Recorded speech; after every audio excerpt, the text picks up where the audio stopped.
시작을 해보겠습니다. 김은재 원장님이십니다. 안녕하세요. 자, 바로 시작을 하겠습니다.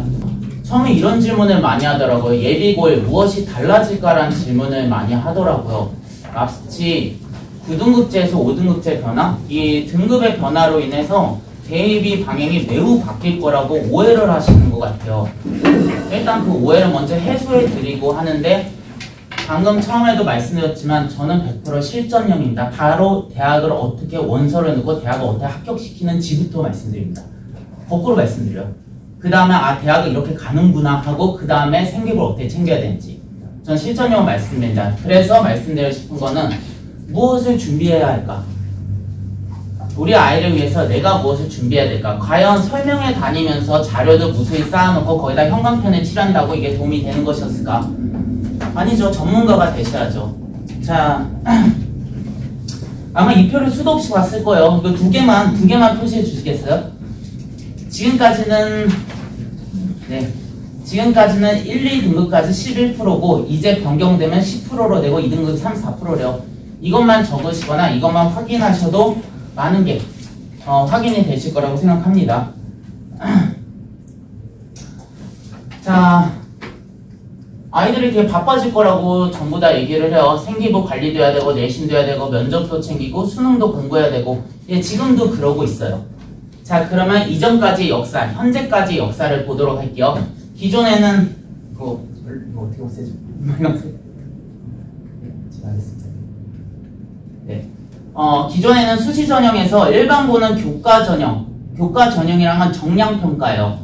즉 내신 점수가 높은 애들이 그냥 이기는 겁니다. 학교 수준하고 전혀 상관없이. 일반고하고 지방고를 위해서 쿼터를 마련해 주는 거예요.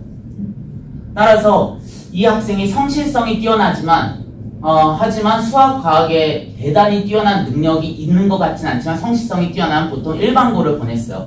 그리고 수능 등급 컷을 몇 과목만 맞춰내면 충분히 명문대를 갈 수 있는 전형이었어요. 일반고하고 지방고를 위한 전형이었어요. 이게 교과 전형, 정량평가였습니다. 그리고 자사고에 가는 학생들, 흔히 명문고에 가는 학생들은 학생부 종합전형을 많이 주로 했는데 학생부 종합전형 되게 간단해요. 이 학생의 역량을 수능이 아닌 학교생활이나 활동만으로 충분히 확인할 수 있다는 거예요. 하지만 여기서 굉장히 위험한 일이 일어나요. 정성평가라는 이 말을 이해를 못하는 일이 굉장히 많이 일어나요. 정성평가가 뭘까요? 자, 정성평가는 그냥 수치로 말씀드리고 싶어요. 정성평가가 뭐냐? 되게 간단합니다. 건국대학교 교과전형의 합격컷이 몇 점일까요? 1.7등급이요. 다시 볼게요. 1.7등급. 그럼 몇 프로죠? 대충 7에서 8%죠. 자, 근데 학생부 종합전형 건국대를 몇 프로만 가질까요? 지금 건국대 위상이 어느 정도죠? 예전에 이하여대 다 잡았어요. 옛날에 잡은 지 오래됐어요. 건동홍수가 아니에요. 이하여대 잡았고 시립대, 외대 다 잡았어요. 그리고 그 경희대도 잡아요. 중대만 못 잡아요. 이유가 뭘까요? 수의대. 비슷하게 맞추셨습니다. 다시 말씀드릴게요. 어머니 아버님 때 경원대학교라고 불렸던 가천대학교는 지금 서울여대, 성신, 동덕여대 다 잡았어요. 지금 이제 국sun세 턱밑까지 하고 국sun세가 될 거예요. 당연할 수밖에 없어요. 두 개 공통점이 뭐죠?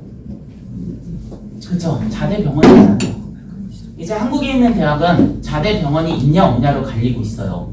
맞아요. 지금 건대는 경희대까지 잡을 수 있지만 절대 중대는 못 잡아요. 중앙대는 자대병원이 있기 때문에. 굉장히 간단한 원리입니다. 자, 그래서 건대가 무려 교과 내신 1.7이나 되는 애들이 평균으로 가는 거죠. 정규 1등급 건대를 넣어요. 하지만 학생부 종합전형으로는 이 정성평가로는 몇 점 정도가 갈까요? 과연? 자, 이 정성평가로는 4.8, 5.0까지 다 붙습니다. 이게 학생부 종합전형이에요. 하지만 4.8, 5.0이 누굴까요? 서강대는 어떤 학교예요? 연고대에서 한 문제 정도 실수하면 가는 대학인가요? 서강대 전자전기는 6.8도 붙습니다. 70%, 하위 70%도 붙습니다. 걔 누구죠? 과거생이요. 이해하시겠죠? 자, 이해하셨으면 좋겠어요. 자, 근데 너무너무 속상하게도 일반고 학생들이 나는 수능 등급컷 맞추기 싫으니까 수능하고 상관없는 학종에 넣어야지. 나는 말은 잘하니까 괜찮아. 여기 점수가 낮아도 붙는 전형이구나 하고 넣을 때가 있어요. 전형에 대한 이해를 못하는 거죠. 학생부 종합전형에 대한 이해를 정확히 하고 계시는 학교 선생님들 사실은 많지 않아요. 그래서 말씀드린 게 학부모님께서 학습을 하셔야 돼요. 정성평가라는 건 굉장히 어렵긴 한데 한 가지 사례로만 말씀을 드릴게요. 하나고등학교가 있잖아요. 오후 2시면 수업이 끝나요. 2시부터 개별학습을 하는 거죠. 제가 아는 입시 컨설턴트 한 분이 아무래도 자녀가 도저히 머리로는 의대를 갈 수 없는 거예요. 벌써 한 8년도 지났을 거예요. 도저히 머리가 안 되니까 하나고에 보냈는데 1학년 때부터 오후 2시부터 자율활동 시간에 폐암연구 동아리를 만들게 했어요. 그래서 그 친구는 3년간 폐암연구를 했어요. 그래서 성대의대에서 학종으로 2명을 뽑을 당시에 1차가 합격하고 2차 때 일반고나 다른 고등학생들은 생명에 관심 있고 의료에 관심 있는 걸 얘기할 때 얘는 폐암에 대한 얘기를 교수랑 진행했어요. 당연히 얘가 붙는 거죠.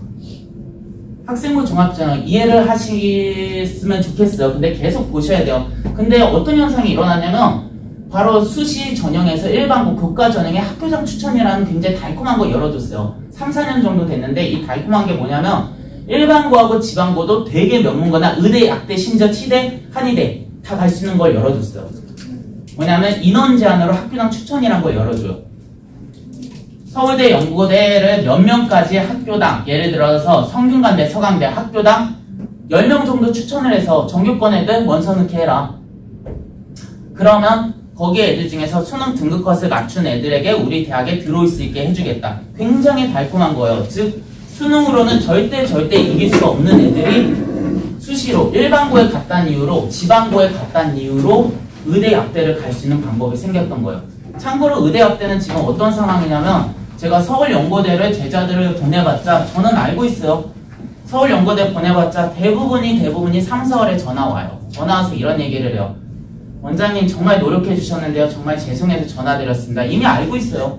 얘기해 괜찮으니까 자퇴하겠습니다. 서울대 다닌 거 너무 창피해서 도저히 안 되겠어요. 집에서도 왜 다니냐고 해서 자퇴하겠습니다. 서울연고대생들은 지금 매년 4,500명이 자퇴해요. 너무 창피해서 도저히 안 되겠대요. 집에서 왜 다니냐고. 7수 안에 목포대 약대라도 붙으면 다시 전화 드리겠습니다. 지금 현상입니다. 서울연고대는 메디컬에서 실패한 애들이 다니는 대학이 있어요. 목포대 약대가 서울대 어떤 과보다 더 셉니다. 지금 이 상황이에요. 근데 그거를 수능으로 붙여야 돼요. 서울연고대도 자퇴하고 7수 안에 가려는 대학을 수능으로 붙는다. 불가능해요. 도저히 가능하지 않아요. 근데 이렇게 지역 인재 전형을 노리해서 지역에 6년 거주시키면서 들어가려고 하는 방법이 바로 이 교과 전형이었어요. 자, 점진적으로 되게 다재다능형을 요구하는 거야. 학생들 학업 부담은 되게 가중돼요. 예비고일 설명회니까 이게 가장 제가 보기에는 가장 좀 놀라운 얘기였어요. 풍문으로 들었다는 얘기인데 카더라 통신 중에 가장 위험한 게 이거였어. 일반고의 교과 전형이 유리함이 감소한다. 방금 말씀드렸듯이 일반고는 내신이 정량으로 평가되기 때문에 명문고는 절대 좋은 내신 얻을 수 없어요. 그리고 여고도 좋은 내신 얻을 수 없어요. 전국적으로 여자애들이 더 공부 잘하거든요. 전 세계적 현상이에요. 그래서 마치 5등급제로 바뀌면 유리함이 감소하고 자사고 명문고의 내신이 부담이 완화된다. 아니요. 기존 절대평가 과목이 상대평가 전환되면서 산술적인 변화만 있는 거예요. 절대 그런 일이 일어나지 않아요. 그리고 학부모님들께서 고민해야 되는 거는 뭐 이런 게 완화된다. 아니요. 그냥 일반고에 맞는 애들이 일반고 가는 거, 자사 명문에 맞는 애들이 가는 건데 마치 수치 때문에 애들 대입이 변화될 거라고 생각을 하세요. 전혀 그렇지 않습니다. 산술적 수치만 변화되는데 앞으로 2년, 3년간 그 산술적 수치를 공부하시면서 예측을 하시면 돼요. 자, 풍문보다 아이 성향에 좀 주목해주세요. 꼼꼼하고 내신 관련 학생이면 일반고가 맞아요. 근데 하나 더, 활동량도 있어야 돼요. 반 회장에 참여하거나 정규 학생회장에 나가거나 동아리나 학생회 하는 걸 좋아하거나 리더형이 있는 애가 그런 애가 가면 정말 좋아요. 근데 우리 애가 수학과학 덕후다. 여기서 하나만 더 추가해서 적어주세요. 우리 애가 물과 같은 애다. 그릇에 따라 달라진 애다. 환경에 따라서. 만약에 애가 일반고 가서 그냥 공부 안 하다가 어울리면 안 하게 될 애인데 진짜 수학과학에 미쳐서 빠져있는 애랑 어울리면 그냥 계속 더 공부할 애다. 그럼 명문고 쪽으로 보내시는 거예요. 아이 성향을 생각하셔야지 지금 등급제가 뭐가 바뀌었다고 엄청난 일이 있을 거라고 생각하지 마세요. 그런 일 한국 교육 역사상 일어난 적 없습니다. 걱정 마세요.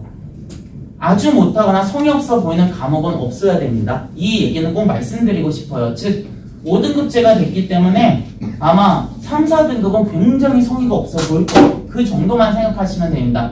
자, 지금부터 100% 실전형으로 들어가겠습니다.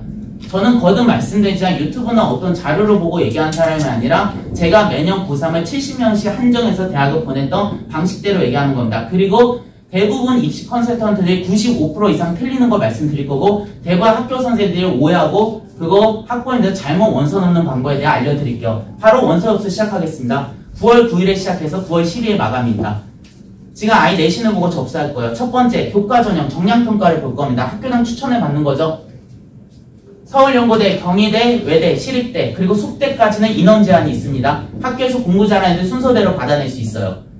국순세급은 인원 제한이 없어 얼마든지 추천만 받아내면 충분히 받을 수 있는 거예요. 얘기했지만 일반고하고 지방고를 위한 전형이에요. 근데 가장 이해 안 가는 게 이거예요. 정량적으로 평가한다는 거예요. 선생님 방금 정량 평가를 하는 거라면서요. 근데 정량적 평가 지원이 안 된다는 게 도대체 무슨 얘기예요? 바로 이 얘기예요. 대부분이 수치를 복사하고 적어놓고 뽑아놓고 형광펜에 칠한 다음에 그게 자기 지식이라고 생각해요. 제 얘기를 꼭 기억하셔야 돼요. 수치는 해석하는 겁니다. 외우는 게 아니에요. 저장해두는 게 아니에요. 여기 앉아계신 학부모님 자녀들이 고3 때 상담할 때 대부분 학교 선생님이 어떻게 상담하냐면 학교 선생님들 받는 사이트 있어요. 돌리는 거죠. 그러면 점수가 떠요. 얘 내신을 어디 갈 수 있는지. 여기 가네요, 여기 가네요, 여기 가네요 하는 거예요. 그게 왜 컨설팅이죠? 그게 왜요? 마우스 클릭 3번 한 거잖아요. 그게 왜요? 근데 그거에 맞춰서 왜 우리의 대학을 지원하게 하는 거죠? 이게 정말 이해가 안 가요. 마치 학력고사 시절이나 수능 시절에 배치표에서 한 줄 그은 다음에 여기 대학 넣으면 되겠다. 그 방법을 똑같이 아직까지 활용하고 있어요. 근데 실제로도 그렇게 넣어요. 정말 말도 안 돼요. 지금 제 얘기가 계속 이해가 안 가실 거예요.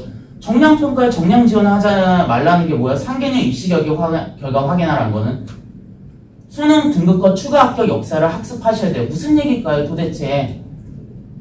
수시 6장 씁니다.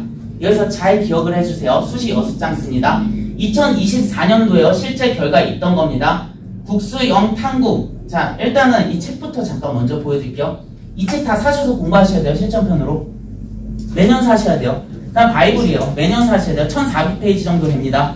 깨알같이 꼼꼼히 읽으시고 매년 몇 회 독을 하셔야 돼요. 해석하셔야 돼요. 수치를 볼 게 아니라. 자, 그러면 다시 우리 애들 원서 접수할게요. 자, 무슨 대학교가 있어요. 국수형 탐 중 3개 영어 3등급이 무슨 뜻이냐면 국어, 영어, 수학, 영어, 다시 할게요. 국어, 수학, 영어, 탐구 1, 탐구 2. 탐구가 2과목이고 국어, 수학, 영어 5과목이면 5과목 중에 3개만 3등급 받으면 컷을 맞춘 걸로 쳐주겠대요. 그럼 걔네들 중에 내신이 높은 애를 뽑아주겠다는 거예요. 이게 교과 중에 수능 등급컷을 맞추는 거예요. 영어 3등급 지금 누적 환선 40%도 맞춰요. 70점 넘는 거 쉬워요. 국어, 수학, 영어, 국어, 수학, 탐구 3등급이 지금 현재 23%거든요. 23% 맞춘 거 별로 안 어려울 것 같은데요. 서울에서 공부하는 애들. 그러다 보니까 근데 이것도 못 맞춰요. 못 맞춰서 실질 경쟁률이 컷을 못 맞춰야 다 1대1이 떠버렸어요. 1대1이 떠버렸고 그러다 보니까 등록 50% 거의 3.0, 23%고 70%에 70% 것이 4.0, 40% 것. 70% 것이 4.0이면 무슨 뜻일까요? 5등급, 6등급, 7등급 상관없이 다 붙었다는 거예요. 자, 근데 여기가 어느 대학일까요? 그거 제가 지금 말을 굉장히 잘못한 말이 한 가지 있어요. 왜냐면 대부분 이렇게 잘못 낼 거예요.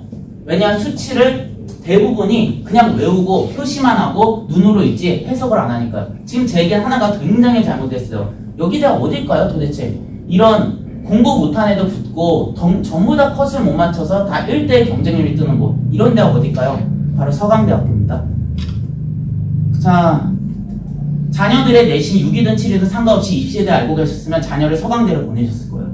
수학을 9등급 맞게 하셨을 거고, 자, 탐구 하나 9등급 맞게 해도 영어 3, 국어 3, 그리고 탐구 하나 3만 맞았으면 서강대를 합격시키셨을 거예요.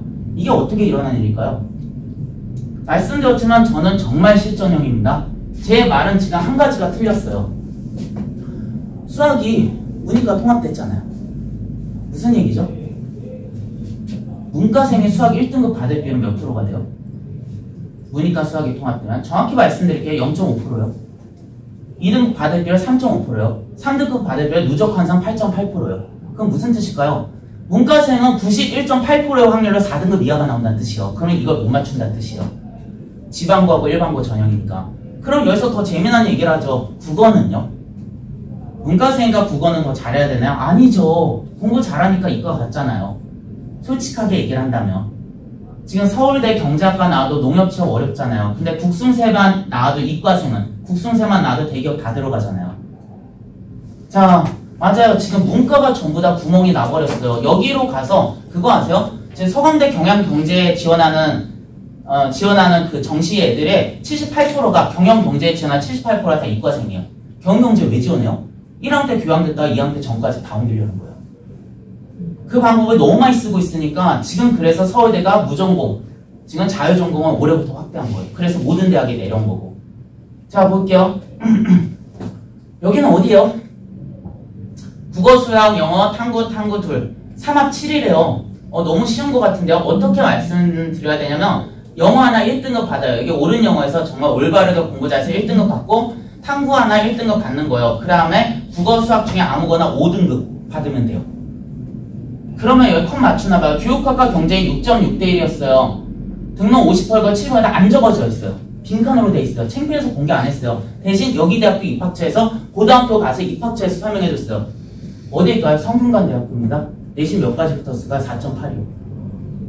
근데 마치 이런 말을 해요. 야, 여기는 내신 몇이니까 붙는 대학 하나 여쭤보고 싶어요. 그 선생님 그 얘기를 하기까지 얼마나 공부를 했을까요? 얼마나 준비를 했을까요? 아니요. 마우스 3-4번 클릭했을걸요. 공부하셔야 돼요, 지금. 자, 여기서 한 가지 말씀드릴게요. 자, 이제 내년을 예측하세요. 올해 공부하시면서. 2년에서 3년을 이렇게 공부하시면 전문가가 됩니다. 한 가지 말씀드릴게요. 제가 입시를 하면서 입시 전문가라는 사람들 여러 번 만나봤어요. 하지만 제가 전문가 느낀 사람은 0명이었어요. 아무도 저 사람이 대학을 잘 보낸다고 저는 느낀 적이 없어요. 자, 신설 전형을 한번 주시해주세요. 내년에 방금 보여드린 이 수박 먹고 대학 간다. 수시 대박 먹고 대학 간다라는 책인데 내년에 실릴 거예요. 예측할게요. 실리는지 확인해주세요. 어디? 고려대, 연대, 한양대에 실릴 거예요. 자, 이제 수치를 예측해주세요. 고려대 합주가 3합 7인데 얘네는 탐구 2개 합으로 평균을 내야 돼요. 이과생들이 과탐 공부 정말 힘들어요. 누가? 재학생이. 재우생하고 재학생 점차가 가장 큰 영역은 수학이 아닙니다. 반드시 과탐이요. 그 막대한 영역 과탐은 재학생은 더 돌릴 시간이 없어요. 그래서 재학생 중에 공부 잘하는 이과생들이 과탐 때문에 재수하는 거예요. 수학 때문이 아니에요. 자, 그러면 여기서 재미난 게 지금 생각 드실 거예요. 여기만 읽어보실래요? 2023년까지 지원 자격이 뭐였죠? 졸업자도 포함했었죠. 올해부터는요? 네, 졸업자 재수생이 빠졌어요. 자, 되게 재미난 일이 일어날 거예요. 재수생이 빠졌어요, 지금. 자, 그럼 한 가지 말씀드릴게요. 정시에서 재학생하고 재수생이 수도권에 있는 15개 명문대학 가는 비율에서 몇 % 차이가 날까요? 재학생하고 재수생. 재수생이 6배나 더 잘 갑니다. 6배나 더 차지해요. 자, 근데 여기서 지금 졸업자가 빠져요. 무슨 일이 일어날까요? 정확히 예측할게요. 검은색으로 수박 먹고 대학 간다에 책에 표시되어 있을 겁니다. 고려대학교 문과가 요번에 학교 추천이 빵꾸 날 겁니다. 정성 상관없이 고려대를 가는 애들이 나올 거예요. 자, 연세대학교 학교형 추천인데 재시문 기반 면접은 조금 이따가 설명을 해드릴게요. 교과 전형에 재시문 기반 면접을 열었어요. 연세대가 왜 재시문 기반 면접이라는 걸 하는지 나중에 설명드리는데 상당히 까다로운 거예요. 수능 체제도 없었어요. 그래서 이 재시문 기반 면접을 학습할 수 있는 애만 넣었어요. 근데 올해 2020년 교과 플러스 등급컷 이 재시문 기반 면접 없애네요. 무슨 얘기죠? 전년도까지 자료가 다 사라졌다는 거예요. 컨설턴트들은 그러면 이거 어떻게 넣어야 될지 몰라요. 학교 선생님들 몰라요. 그 전년도 자료에 따라서 말도 안 되는 컨설팅을 해요. 왜냐하면 재시험 기반 면접 때 다 1점 초반이었거든요. 하지만 여기서 이제 재미난 거 할게요. 영어 3 맞추는 거 쉽죠. 국수 과학 중 2합 4래요. 국어 수학 방금 2등급까지 들 수 있는 비율이 문과생은 4%밖에 안 된다고 하지 않나요? 근데 그 4%가 일반고하고 지방고일까요? 하나 더 재미난 영상 지금 알려드릴까요? 펜을 잡고 종이에 꼭 쓰도록 해주세요. 자, 정시에서 방금 말씀드린 대로 과탐을 2개 선택한다는 게 이과생들에게 굉장히 부담스러워요. 말 그대로 사탐으로 전환한다면 5분의 1 노력만 해도 돼요. 그래서 사탐 런 현상이라는 게 있어요. 뭐냐면 과탐 하나 하고 사탐 하나 하는 거. 대학에서 이제 이거 봐주거든요. 너무 재수를 많이 하니까 과탐 때문에. 사탐 런하면 과탐이 예를 들어서 뭐 표준번호 110, 113, 120까지 뜬다면 사탐은 만점만 98 정도지만 그걸로 만족하겠대요. 그러면 요번에 사탐의 응시율이 몇 프로 증가했을까요? 14% 증가했습니다. 과탐의 응시율 7.5% 올해 감소합니다. 자, 이 수치를 읽으신 분 계신가요? 사탐의 응시율이 14% 증가했다. 무슨 얘기요? 갑자기 문과생이 늘었다는 뜻이요? 그 14%가 누구죠? 이과생들 아니요? 걔네가 공부 훨씬 잘하지 않아요? 위에 2등급 11%까지가 걔네가 차지하게 된다는 뜻이요. 그럼 못 맞춰요? 이거 다 못 맞춰요. 연세대 이건 구멍 뚫립니다. 내신 6이든 7이든 상관없이 연대를 갈 거예요. 이거를 맞춰내면. 자, 한양대학교. 한양대학교는 한양대 교수님 안 계시죠 혹시? 네. 말 실수한 적 가끔씩 있어. 여담인데 옛날에 어느 학생 북한학과를 가고 싶다고요. 10년 전에. 통일 안 되면 힘들지 않을까? 다시 생각한 거 뭐예요? 어때? 했더니 눈물이 뚝뚝 흘리더니 깜짝 놀라서 왜 그랬더니 아버님께서 명지대 북한학과 교수님이신가? 그런 얘기가 들었고 너무 철렁해갖고 그 다음부터 말을 조심해야겠다 느낀 게 그래서 혹시나 말씀인데 한양대는 원래 원서 접수로 돈 잘 배우기로 유명했잖아요. 30년 전부터 그거 체계를 만든 사람 있잖아요. 처음에 교과전에 수능 최저도 없이 그냥 전국에 있는 전교 1, 2등들 다 넣겠던 최저 없는 교과전을 열었어요. 그래서 전국의 전교 1, 2등들은 안정으로 넣는 게 한양대 교과였어요. 1점 초반까지 합격되죠. 근데 이거를 없앱니다. 그리고 3합7로 바꿔요. 무슨 얘기냐면 꼭 명심하세요. 작년도 데이터가 사라진 전형은 무조건 대박 아니면 쪽박이 나는데 대부분 쪽박이요. 지금 현 중3 학생 학부모님들 중3 때 어떻게 되죠? 모든 데이터가 새롭게 갱신되지 않나요? 3년간 공부하신 분들이 이길까요? 아니면 그때 아무것도 모르는 입시 컨설턴트에게 되게 많은 비용을 지불하고 우리 애 좀 봐주세요. 제가 말씀드리지 않나요? 전 제대로 알고 있는 분을 본 적이 없어요. 지금까지. 자, 두 번째 넘길게요. 저는 아이들을 믿지 않아요. 왜냐면 아이들은 아기들이에요. 그래서 몸이 크다고 똑똑하다고 믿지 않아. 아기들이라서 제 학원에서 원서 접수할 땐 제가 노트북 들고 오라고 해서 3박 4일 거의 합숙하면서 제 진두지휘하에 접수하게요. 왜냐면 하나의 공포가 있거든요. 하다 보면 여러 가지 일을 겪는데 어느 날 학부모님 오시더니 널브러져서 울고 계신 거예요. 정말. 왜 그러세요? 무슨 일을 했더니 애가 원서 접수 마지막 날을 깜빡해서 원서를 다 안 넣었대요. 말이 안 되는 얘기 같죠? 말이 안 되는 얘기 같죠? 두 번째 어떤 일도 있었냐면 원서 접수 마지막에 자기 아이디하고 비번이 생각 안 난다는 거예요. 2시간 남았는데. 그래서 자기는 대학에 못 가게 될 거야 이러는 거예요. 이미 유해 전화기 불통이죠.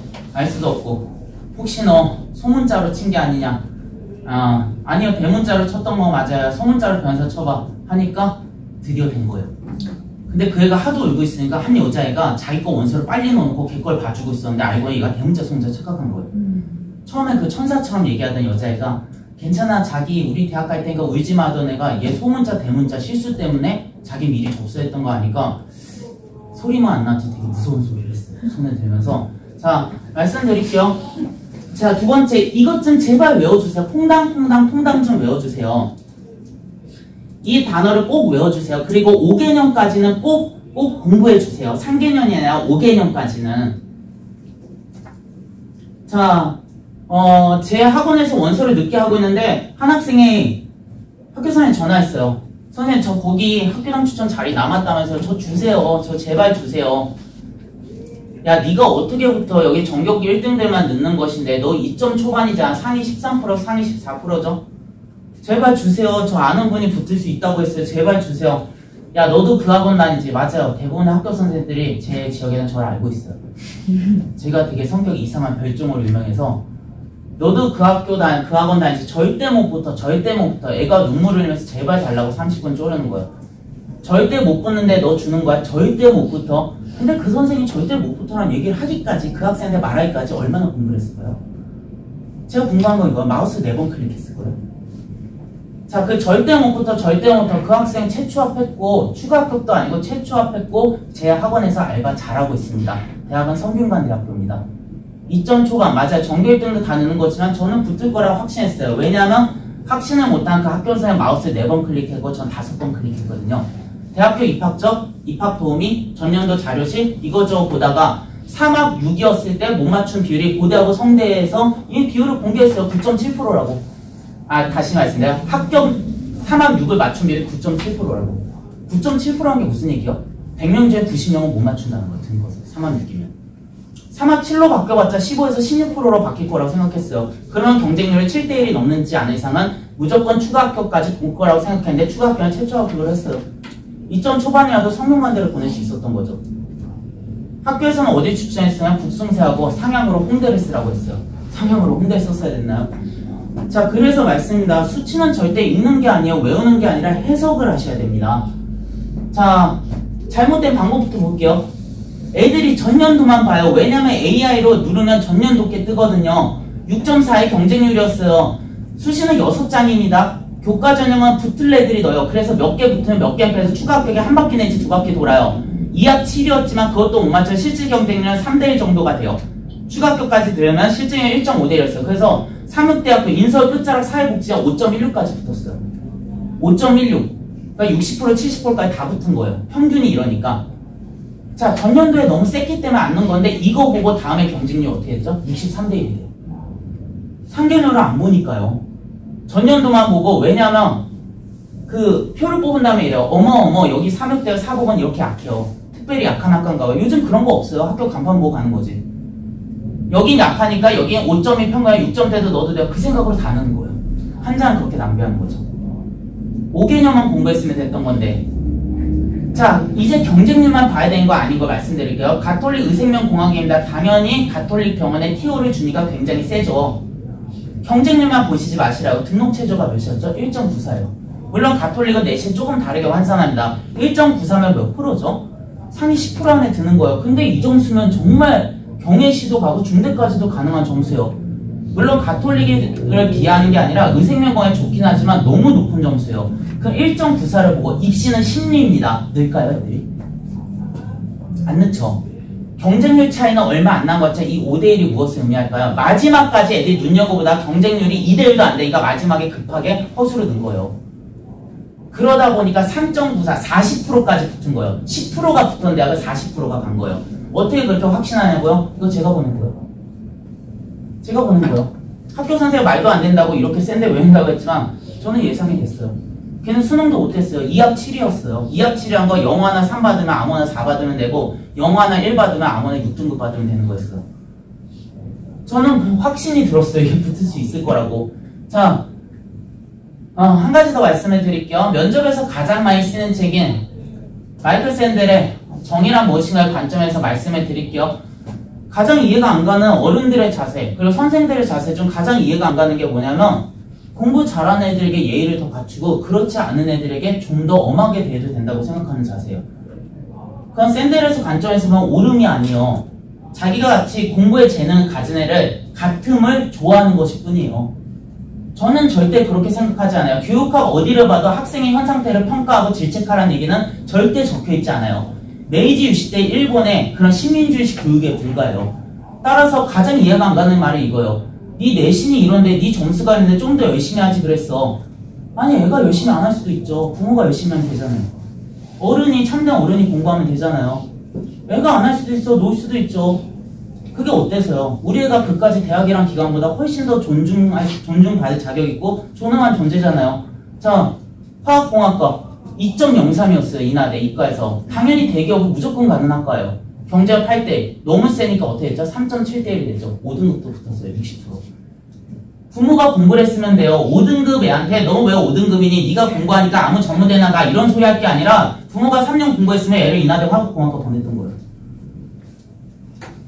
자, 제 자랑은 사실 약대나 의대 보낸 거 아니에요. 저는 의대 약대 가는 애들 저한테 대치동의 중동고 이과 전교 1등이 와서 저한테 몇 개월 수업 듣고 가면서 선생님 감사합니다. 저 반드시 의대 갈 거 관심도 없어요. 어차피 의대 앞에 서울대 가는 애들은 걔네가 잘나서 가는 거지 제가 도움 준다고 가는 거 같지 않아요. 하지만 저는 하나는 반드시 확실해요.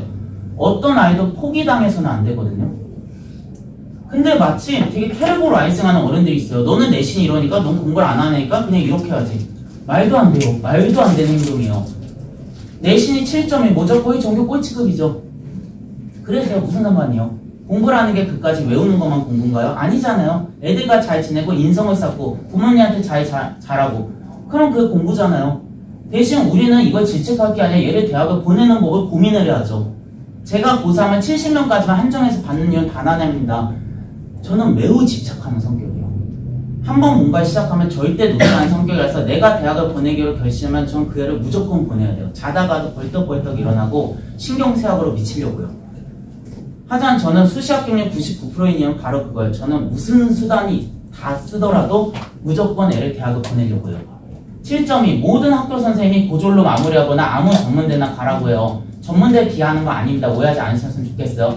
1년간 굉장히 많은 얘기를 했어요. 얘가 정말 뭘 하고 싶은지. 건축에 너무 관심이 있었지만 수학을 자기가 못한다는 이유 때문에 포기하고 있었어요. 그리고 점점 아이들이 가장 싫어하는 시선은 뭐죠? 노력해도 안 된다는 그 시선 아닌가요? 그래서 일부러 더 안 하고 있었어요. 근데 건축가의 꿈은 계속 있었는데 자기 같은 애가 어떻게 건축을 하냐는 거죠. 자, 2024년 경제 19.6대 1이어서 2.88이었던 곳이 있어서 너무 셌어요. 여기 무조건 구멍이 날 거라 생각했어요. 7.7대 1로 바뀌고 등록평가는 3.78이 됐는데 얘 7.1을 합격시켰어요. 평균은 이렇지만 마지막 추가 합격을 돌려서 강원대학교 건축학부입니다. 직업이지만 국승세보다 대기업을 더 많이 가기 때문에 이 학생은 대기업에 가서 건축가가 될 거예요. 저는 확신하고 있습니다. 왜냐하면 이 학생은 내신은 7.2였을지 몰라도 인성은 1등급이었어요. 그럼 그런 학생 위해서 최선을 다하는 게 어른이잖아요. 전 이 학생이 위대한 건축가가 될 거라고 생각해요. 수학을 못하는데 챗 GPT가 더 잘하잖아요. 인공지능이 더 잘하잖아요. 무슨 상관이요. 지금 그림을 못 그리면 미대 안 가나요? 홍대가 실기를 없앤 지 얼마나 오래됐는데요. 렘브란트하고 클림트의 그림을 합쳐서 그려달라고 하면 AI가 30분 안에 그려주지 않나요? 페인터의 시대 끝났어요. 크리에이터하고 디렉터의 시대잖아요. 역시나 이 학생도 충분히 건축을 해낼 거라고 생각합니다. 자, 제시문 기반 면접을 보여드리는 이유는 단 한 가지입니다. 여기 학부모님들께서 가끔 대입에 대해 궁금하시거나 면접에 궁금하실 때 학교 선생님 혹은 어디 입시 컨설턴트 찾아갈 거예요. 그리고 그들에게 얘기 듣고 면접을 이렇게 하겠다 얘기 들으실 겁니다. 자, 그때 꼭 연세대, 별거 아니니까 연세대학교 입학처 입시 도우미 거기 가면 기출 여기 그냥 나와 있어요. 그리고 무엇을 근거로 냈는지도 나와 있습니다. 별거 아니에요. 그리고 이거 다 파일 드려도 돼요. 저작권이고 전 그런 관심 없어요. 다 제 제자들이고 뭐 그거 만든 거라서. 자, 말씀드릴게요. 이제 이거 뽀개진 거 아닙니다. 제가 한 거 아닙니다. 네. 자, 한 가지 말씀드릴게요. 이거 무슨 얘기죠? 어린이집에 아이를 맡겼는데 늦게 데리고 오면 직원들이 초과 근무를 해야 돼요. 처음에 미안하다 죄송하다 하다가 나중에 늦게 도착하면 돈을 얼마 내야 된다는 거예요. 그럼 그 돈은 어린이집 그 선생님이 받게 돼요. 그러다 보니까 미안해하지 않고 돈을 내면 된다는 생각으로 이제 늦게 되는 거예요. 이 질문은 무슨 질문이었을까요? 마이클 샌델의 공정하다는 착각에서 나오는 인센티브제가 정당한가에 관한 내용이요. 능력주의적 착각이죠. 돈이 더 있으니까 도덕을 넘어도 된다는 착각을 얘기한 거였어요. 자, 한 가지 얘기할게요. 8년 전에, 이제 너무 흔해서 여러분 다 아실 거예요. 8년 전, 9년 전에 자율주행 차량에 대한 지문이 연세대 제시문 기반 면접이었어요. 자율주행 차량에 대해 얘기할 때 자율주행 차량은 공부 안 해도 안 해도 열심히 얘기해요. 하지만 자율주행 차량은 물은 적이 없어요. 그거 왜 물어봤죠? 초리 딜레마에 대해 얘기한 거였어요. 초리 딜레마 뭐죠? 만약에 제가 9인승 차를 몰고 가는데 아이가 튀어나와요.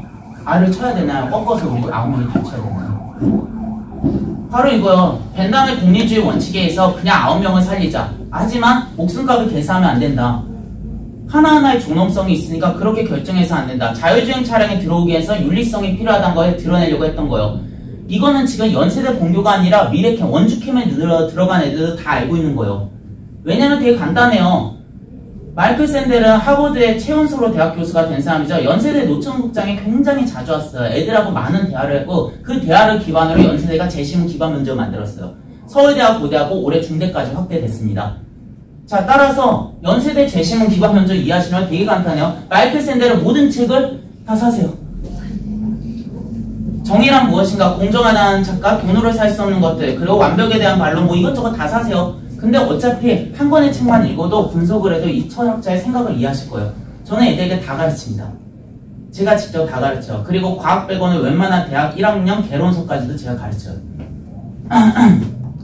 자, 이거 왜 말씀드리냐면 꼭 명심해 주세요. 만약에 정말 이 사람이 면접을 제대로 할 수 있다고 얘기하면 제시문 기반 면접 4-5개 출력한 다음에 들고 가세요. 이거 어떻게 나온 거죠? 질문하세요. 대답 못하면 거의 가짜입니다. 90% 이상이 진짜가 없어요.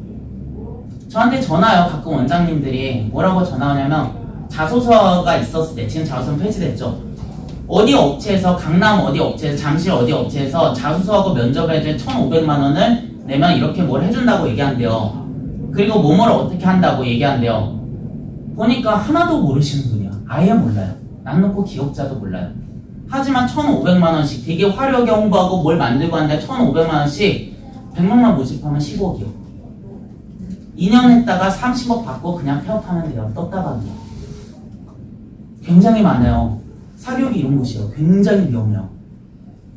제가 친한 원장님만 간다고 하지 않나요? 이유가 바로 이거요. 주변 학원 원장님들이 저를 싫어하는 분들이 굉장히 많아요. 생태계 교란종이라고 그러나? 하여튼 정말 싫어하고 심하지 않나요? 오늘 교란종이 있나?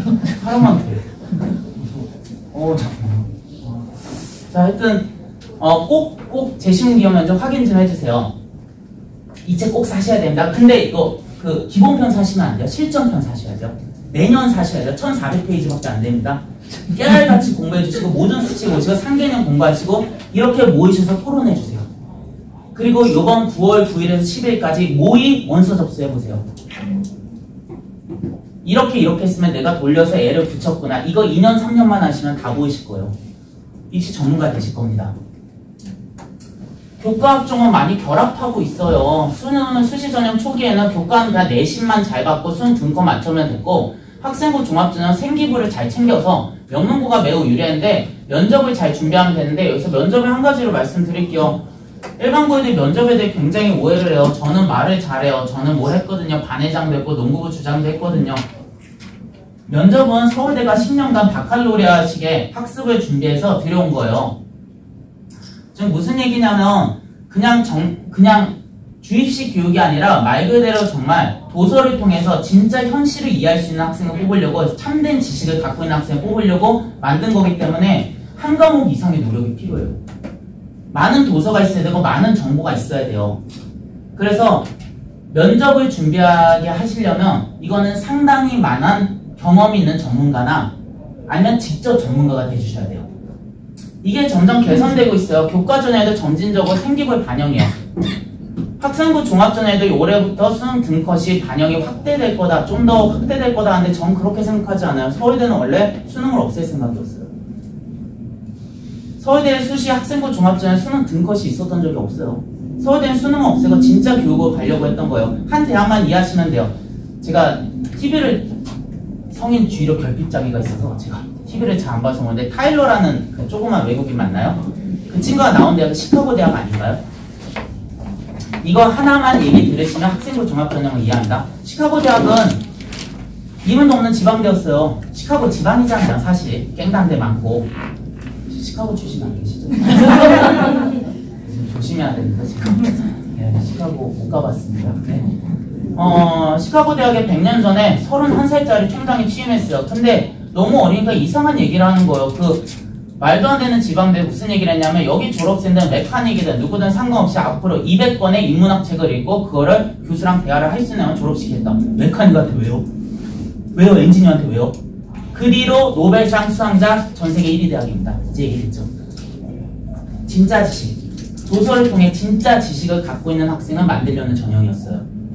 그래서 수능을 더 확대하겠다? 모르겠어요. 저는 그 방향으로 갈지는. 이런 거는 꼭 확인하셨으면 좋겠어요. 동국대학교가 교과 전형을 넣는데 학교장 추천 교과 전형이요. 되게 재미난 행동을 해요. 3학기 정도만 반영해요. 못 본 2학기 빼고는 다 1점 초반이 돼요. 그럼 이제 슬며시 들릴 거예요. 애들이 얘기한 거 들릴 거예요. 내가 동국대식으로 내신 산출하면 말이야. 이 얘기를 할 거예요. 하지만 동국대는 참 재미난 행동을 했어요. 내신 700점 만점에 1등급 점수에 0점, 2등급 0.1점, 3등급 2.8점, 5등급과 1등급 차이를 700점 만점에 3.5점 두고 있어요. 뭐 하고 있는 거죠? 이거 교과 전형 아니에요. 학생부 종합전형 서류형 전형이었어요. 근데 교과 전형에 왜 신설했을까요? 방금 말씀드린 대로 3개 학기만 내신을 하면 자기가 굉장히 잘 본 게 되기 때문에 1학년 때 헤매다가 2학년 때 정신 차리는데 높은 내신이 되기 때문에 모두 다 여기다 원서비를 접수하거든요. 그러면 애들이 난 동국대식으로 그러면 이러니까 하고 원서를 접수하는 거예요. 그 증거를 말씀드릴게요. 저도 한번 당했어요. 그래서 혹시나 해서 너무 스펙이 뛰어나고 전교 학생회장도 넣겠는데 동국대에서 1차 떨어진 애가 서울시 때는 붙었습니다. 자, 이런 전형들을 꼼꼼히 보시면서 주시하실 수 있어야 돼요. 자, 지금 저랑 몇 분 정도 얘기를 했죠? 44분을 얘기했네요. 이제 슬슬 이해하실 거예요. 저는 정말 실전형입니다. 저랑 얘기했던 거 다른 데서 많이 못 들으실 거예요. 그리고 이제까지 못 들어보셨을 거예요. 왜냐면 저는 앞에서 예쁘게 얘기하는 거 절대 하지 않아요. 바로 대학에 보냈던 걸 말씀드려요. 자, 이제 생기부를 관리하고 대학을 애를 보낼 때 과연 면접이란 게 어떻게 실전에서 이루어질까요? 표 좀 봐주시겠어요? 앞에 표. 합격 면접 부분에서 몇 번 읽으신 다음에 지적 탐구심하고 글로벌성, 사회적 기여 이 정도의 동그라미 쳐주시겠어요? 나머지도 여러 번 읽어주세요. 유기성에도 동그라미 쳐주시고. 자, 이제 아주 생생하게 면접이 어떻게 진행되는지 말씀드릴게요. 이제 되게 비싼 돈을 내시고 면접하고 안 보내셔도 돼요. 여기서 이해를 하신다면. 제가 처음 설명 때 뭐라고 말씀드렸죠? 오늘 들어서 오늘 느는 수업이 맞는 수업이에요. 자, 바로 시작할게요. 간호학과입니다. 지금 가장 인기 있는 학과죠. 처음에 오면 앉았을 때 이런 얘기를 해요. 오늘은 힘들지 않았어요. 좋아하는 음식이 뭐죠? 맞아, 긴장 완화 질문을 먼저 시작해요. 자, 네, 힘들지 않았습니다. 4년간 제가 다닌 통학교 생활에서 지하철과 버스를 가 절대 근데 여기서 이런 얘기하면 안 돼요. 우리 아빠 차가 좋기 때문에 그 차로 편하게 왔습니다. 이런 얘기하면 안 돼요. 자, 저보다는 먼저 오셔서 새벽 일찍 면접을 준비해주신 면접관님들께 감사 인사를 드리며 시작하고 싶습니다. 동덕여대 보건행정에서는 그 교수가 웃으면서 박수를 치더니 저런 건 누가 가르친데 첫 번째 인성을 보여줄 수 있는 시기요. 자, 두 번째, 자소서가 사라졌기 때문에 이 학생의 수준을 확인하기가 생기부로 너무 한계가 있어요. 도서 항목이 미기재예요. 세특으로 한계가 있어요. 이제 자기소개 처음을 물어보는데 이때부터 진짜입니다. 자기소개 때 자기 수준을 보여주지 않으면 그 다음부터 면접쯤의 수준 낮아져요. 이제까지 자소서가 있었을 때 그 자소서를 추각해낸 걸로 1, 2, 3, 4번이 있어요. 엄청나게 핵심적인 걸 얘기해야 돼요. 두 가지식으로 얘기해야 돼요. 자, 지금 다시 합격 면접 사례를 보세요. 구체성이 있어야 됩니다. 특이성이 있어야 되고, 구체성, 특이성의 사회적 기여, 글로벌성이 있어야 돼요. 이 학생 간호학과에서 뭐라고 하죠? 자, 봐주시겠어요? 우리의 미래를 치료하겠습니다. 현재 소아과의 붕괴와 진료 공백으로 우리의 미래 아이들이 빠른 시간에 제대로 된 치료를 받지 못한다 생각하였습니다. 마이크 샌드의 정의란 무엇인가? 이거 왜 얘기할까요? 교수들이 있잖아요. 가운데 입사관이 앉아야 돼요. 입학사정관이 교수의 전공 지식을 알고 있을까요? 입학사정관이 알고 있는 거는 이 학종에 대표적으로 나오는 책들이요. 이거를 꼬리 질문 이어갈 거예요. 그럼 왜 얘기할까요? 꼬리 질문 던지는 거예요. 너 이거 질문해봐. 하지만 감히 입학사정관이 우리 애들이 이길 수 없죠. 왜냐하면 그거를 전공 지식과 다른 책을 섞어서 대답하면 입학사정관은 우와, 쟤 정말 많이 알고 있네 이러는 거예요. 자, 이런 던지는 거예요. 꼬리 질문을 유도하는 거예요. 정의란 무엇인가? 이거 소아들의 출생의 우연으로 인한 의료 접근성에 불평등이 있다고 생각하였습니다. 이에 둬서 최근의 책에다 마이크 샌델이 방금 재시문 기반 면접에도 연대에 나온 거예요. 공정한 착각을 읽고 치료의 불평등이나 사각지대 속 소아들을 위해 출산은 높지만 소아과는 단 한 곳도 없는 전북 임실군. 이게 구체성과 현장감이요. 전북 임실군의 애가 생각한 거예요. 영국의 헬렌 더글라스 하우스와 같이 이게 글로벌성입니다. 헬렌 더글라스 하우스를 얘기하는 거는 질문을 유도하는 거예요. 꼬리 질문은. 소아의료시설을, 즉 전북 임실군에 영국의 헬렌 더글라스 같은 소아의료시설을 도입하고 싶다고 하는 거예요.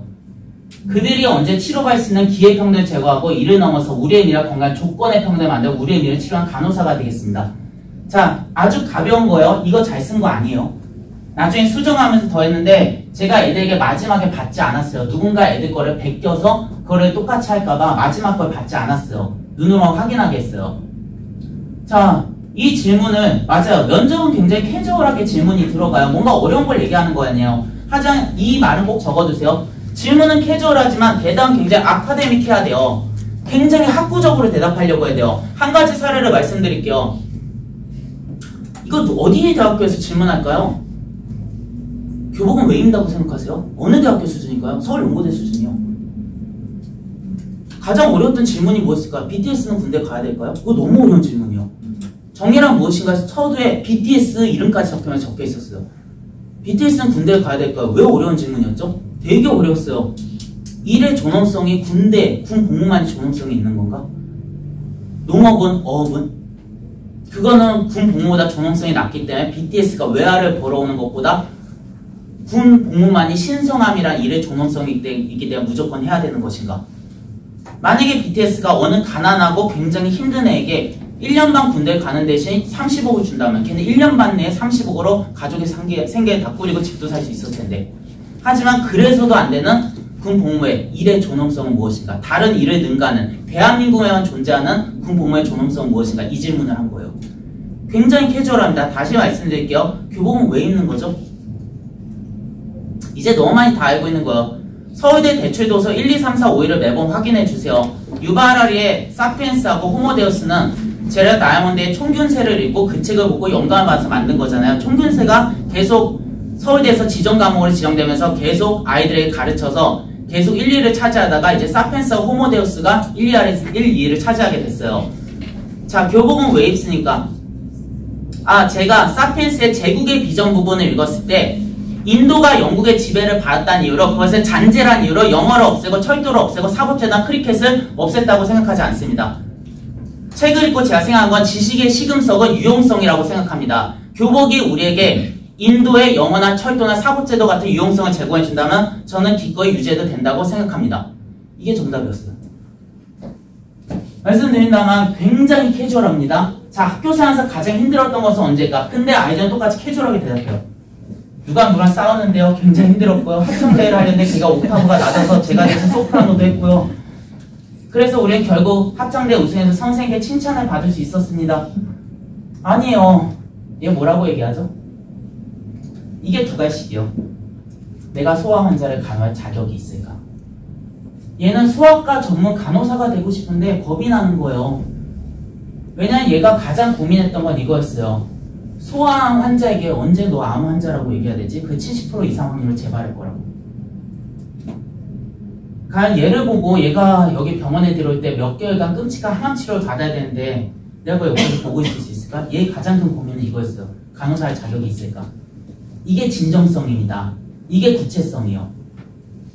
간호사가 아니라 소아과 전문 간호사로 생각하는 거예요. 소아 환자를 간호할 자격이 간호학, 영양학, 유아교육에 대해 끊임없이 학습해야 된다고 생각해서 마리아 몬테소리의 관찰 즐거움도 제가 그래서 가르쳤어요. 소아자의 특성을 이해하고, 자, 차이과 대학교 차병원에 갈 수 있는 간호학과죠. 성장 발달을 수강해. 역시나 학교도 조사는 해야 돼요.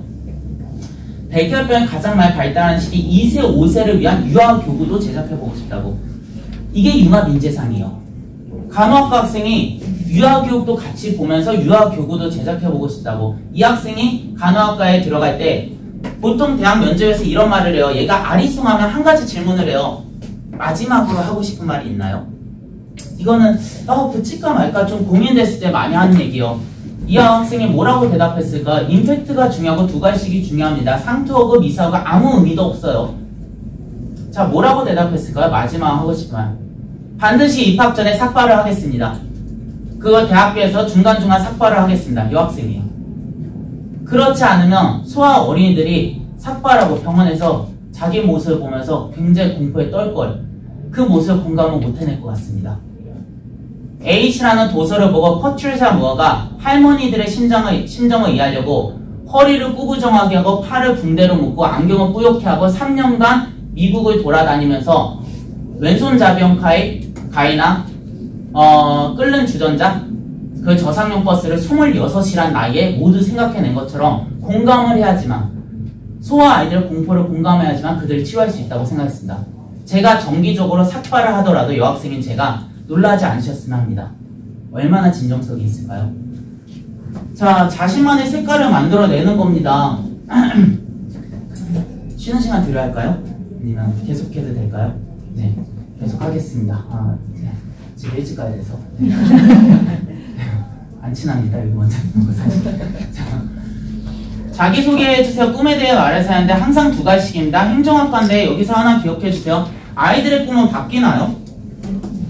꿈은 바뀌나요? 아니요. 전 그렇게 생각 안 해요. 아이들의 꿈은 결코 바뀌지 않아요. 꿈이 뭔데요? 국어 국문학과가 꿈인가요? 기계공학과가 꿈인가요? 꿈은 뭔데요? 누군가에게 사회적 기여를 하고 뭔가를 하고 싶은 게 꿈이지 않나요? 그램 벨은 전화기 만드는 거 요만큼도 관심 없었어요. 자기 어머니가 청각장애가 있으니까 어머니랑 대화하고 싶었어요. 그래서 보청기 만드는 거에 관심 있었을 뿐이요. 보청기 만들다 보니까 전화기 만든 것 뿐이에요. 다시 말씀드린다. 학문은 수단에 불과해요. 꿈은 바뀌지 않습니다. 특이성이 만들어져요. 이 학생은 역사 교육자가 꿈이었지만 3학년 때 행정으로 틀었습니다. 그러면 역사 교육에 해박한 행정학자가 되는 거예요. 특이성이 만들어집니다. 자기 꿈에 대해 말하세요. 뭐라고 하죠? 아이들에게 장애란 말을 섣불리 붙이지 못하도록 하겠습니다.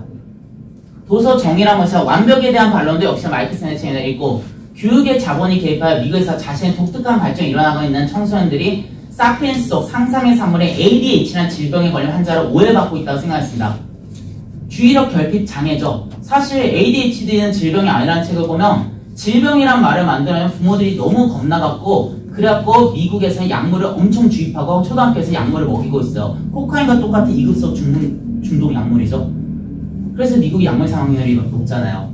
그래서 그 회사는 이 ADHD라는 말을 만들어낸 회사는 리탈리안 약물의 수익률이 1800배가 증가해버려요. 이 학생은 이렇게 얘기했어요. 바로 이겁니다. 서울대에서 원한 인재상 적어놔주세요. 활자를 그대로 받아들이지 않고 비판적으로 사고할 수 있는 학생이에요.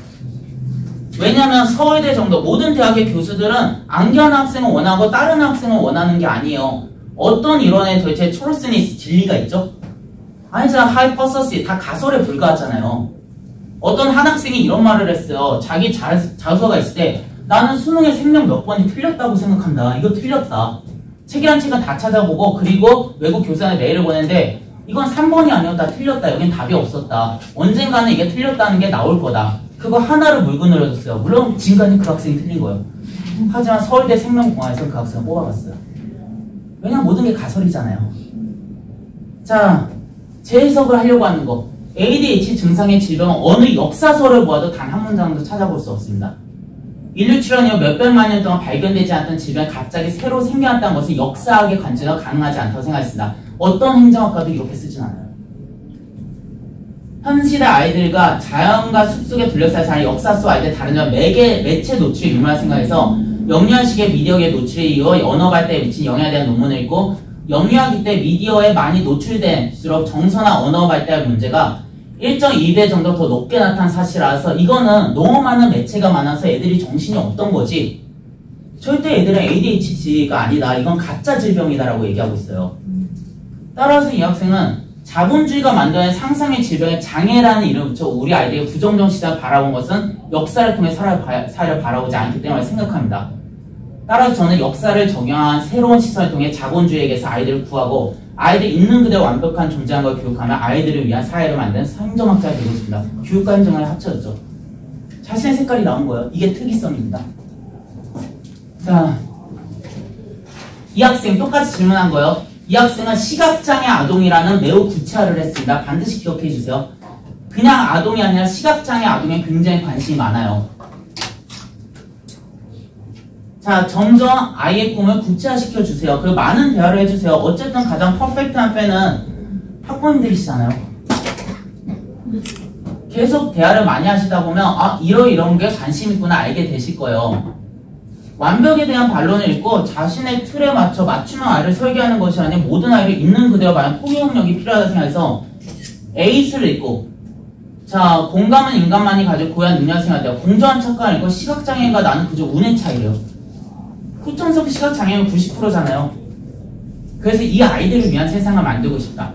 이 말은 조금 민망한 게 스테이뎀이란 말을 제 제자들이 많이 쓰는데 제가 캐나다에 있었을 때 20대 때 그 우리 어렸을 때 슈퍼맨 아저씨 있잖아요. 그 아저씨가 낙마사고로 목이 돌아갔잖아요. 그 아저씨가 이제 쓴 자서전인데 그걸 그냥 캐나다의 작은 도서관에서 읽었던 거 애들한테 얘기했는데 이 말을 애들이 계속 쓰는데 근데 심지어 이걸로 애들이 대학을 마지막 말로도 쓰고 하는데 뭐냐면 그 크리스토퍼 리버 그 아저씨가 결국 되게 잘 나가다가 갑자기 손가락 하나도 못 움직여서 전신 마비가 오니까 자기 부인한테 호흡기를 떼달라. 빨리 죽고 싶다. 그러니까 부인이 얘기했던 게 당신 지금 두 가지 못한다. 당신 스스로 눈물을 못 닦고 그건 내가 앞으로 닦아줄 거고 그 내 눈물 못 닦아주는 건데 난 앞으로 울지 않을 거다. 스틸 유. 여전히 너희다. 여전히 슈퍼맨이다. 걱정 마라. 그 다음부터 재활을 시작해요. 그래서 그 사람은 장애가 있는 게 아니라 여전히 우리입니다. STEM이라는 자서전을 내요. 그래서 그 얘기를 했는데 애들이 장애나 혹은 노인이나 어떤 힘듦을 겪은 사람들에게 이 얘기를 많이 하고 있었어요. 근데 조금 민망하긴 해요. 자, 이어가는 볼게요. 자, 이거를 꼭 기억해 주세요. 멋진 신세계. 학부모님들 다 읽으셨죠? 우리 때 너무 재미없었지만 읽었던. 자, 디스토피아를 얘기했다는 거죠. 노인들도 막 이렇게 저렇게 연애하고 뭐 하고 싶고 놀고 싶어 하고. 그러면서 여기 노인들이 뭐라고 하죠? 1900년 초반에 21세기가 되면 노인들이 이렇게 방탕한 세계가 될 거라고 예측한 거 아니었나요? 디스토피아가 될 거라고. 거기서 뭐라고 얘기해요? 옛날 노인들은 방 안에 틀어박혀서 책이나 읽고 사진이나 읽고 추억하면서 지내서 얼마나 바보지야. 난 저렇게 새로운 여성을 만날 거야.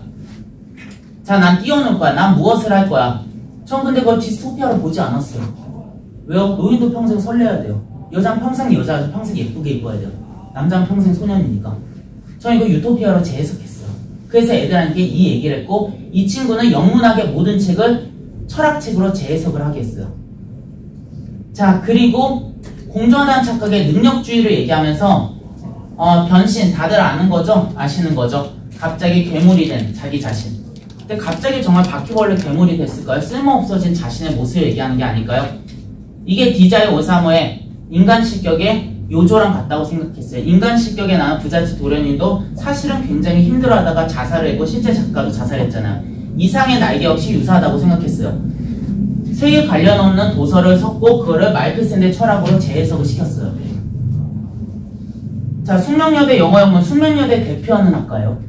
가장 센 학과죠. 숙명여대에서 가장 자부심 있는 학과. 주로 명문고나 여고를 위주로 뽑아주는 학교입니다. 일반고는 1차에서 다 떨어지는 학과예요. 1차 어떻게 붙어서 면접 때 이런 얘기인데 교수가 계속 이런 얘기를 하는 거예요.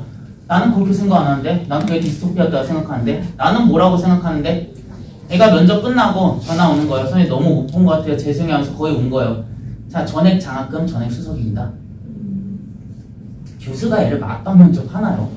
얼마나 귀엽고 사랑스러워요. 지가 뭘 한다고 영문학 도서를 재해석하려고 하고 철학을 갖고요. 너무 귀여워 죽겠는 거예요. 교수 입장에서는. 얘랑 놀고 싶은 거예요. 당연히죠. 학문적인. 얘랑 대하고 싶은 거 얼마나 깜찍하겠어요. 그리고 이쁜 애 뽑을 수 있는 전형의 학생부 종합전형이잖아. 얘 4년간 됐고 석사까지 6년 됐고 있다는 얘기잖아요. 신난 거예요. 교수가 이처럼. 이런 대화를 할 수 있다는 게. 물론 안 갔어요. 성공한데 갔어요. 그거는 교수 생각이고. 자, 너무 마이클 샌델을 많이 읽었는데 일부러 여러 작가를 보여주거나 하면 너무 좀 분산될까봐 일부러 이것만 좀 뽑아서 보여드렸어요. 근데 하나 더 꼭 올리셨으면 하는 건 장 지글러의 책도 꼭 웬만하면 꼭 해주세요. 글로벌성을 살리기엔 가장 좋아요. 사회적 기여를. 장 지글러는 다 아시겠지만 왜 세계의 절반은 굶주린가의 저자잖아요. 근데 이 말을 꼭 기억해주세요. 왜 세계의 절반은 굶주린가는 세특에 올리지 않게 해주세요. 왜일지 지금 대답할 수 있는 분이 계실까요? 지금 합격 면접을 보고 제가 다시 말씀드릴게요. 서울대에서 가장 많이 올렸던 책 1위는 왜 세계의 절반은 굶주린가 장 지글러의 책입니다. 하지만 그거를 이제 세특에 올리지 말아주세요. 왜이죠? 자, 특이성이죠. 모든 애들이 다 했던 거죠. 그럼 그런 경우는 어떻게 해요? 장 지글러의 다른 책을 올리면 됩니다. 그래서 이 친구도 다른 책을 얘기하려고 하는 거예요. 자, 빼앗긴 돼지의 꿈이라는 책을 얘기하면서 아프리카의 열악한 상황에도 얘기하는 거예요. 그리고 이 학생은 언어학자가 되고 싶다고 얘기해요. 왜냐하면 장 지글러의 또 다른 책인 왜 세계관은 사라지지 않는가를 보면 과테말라라는 굉장히 아름다운 곳에 델몬트 기업이 가요. 그들은 대부분이 문맹률이 굉장히 높아요. 토지대장을 이해 못해요. 거기 공무원에게 가서 델몬트가 이러죠. 야, 쟤네 땅이 되게 탐나는데 나 저기 오렌지 심고 싶어. 과일 좀 심고 싶어. 쟤네 좀 몰아내자. 갑자기 쟤네 왜요? 심시한데 용돈 한 100억 줄까? 네가 토지대장만 이거 바꿔줘. 쟤네 글을 못 읽잖아. 그래도 조상들 살았는데 한 번 더 말대답하면 동료로 애들 다 데리고 와서 너희 다 죽여버릴까? 니네 가족까지 100억 받고 빨리 바꿔. 맞아, 그럼 바꿔줘요. 그 다음에 그냥 농장에 있는 과테말라 원주민들 얘기하는 거예요. 당신들은 지금 불법적으로 땅을 점거하고 있습니다. 발표할 테니까 빨리 나가주세요. 도망치면 총을 막 발사하죠. 누구부터? 아이부터. 팔다리 떨어져 나간 거 봐야지만 도망가니까. 걔네가 산으로 도망가면 이제 유엔이 들어오기 전에 빨리 죽여야 되잖아요. 우물에 독약을 타죠. 우물 마시다 죽기 시작하면 이제 우물도 못 마시다가 계속 숨어 있으면 안 되겠다고 젊은 애들, 10대 애들이 할머니, 할아버지, 엄마, 아빠 무리하게 먹여야지 개울에 딱 오면 숨어있던 동료 용병들이 와서 얘네 팔다리 잘라버리죠. 그 다음에 그걸 꿰매서 던져주죠. 걔네가 난민이잖아요. 세계의 진실을 얘기하고 있는 유일한 한 명, 장 지글러의 책인데 그래서 서울대에서 가장 많이 올렸던 책이에요.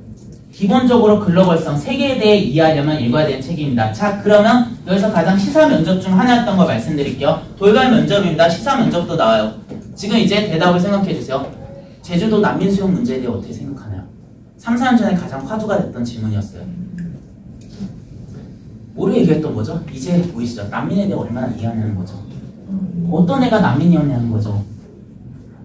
제주도 주민과 무슨 불화가 있을지 모자 우리는 세계화를 위해서 이런 얘기하는 게 아니야. 난민에 대해 너가 알고 있어? 세계에 대해 얼마나 관심 있어? 자, 다시 말씀드립니다. 바칼로레아전은요. 진짜 지식 있는 학생을 뽑고 싶어하는 거였습니다. 자소서로 말씀을 드릴게요. 자소서 같은 거 있으면 많이 읽어두세요. 왜냐하면 이런 거로 세특을 작성해 주시면 된다. 목이 버쩍버쩍 말라서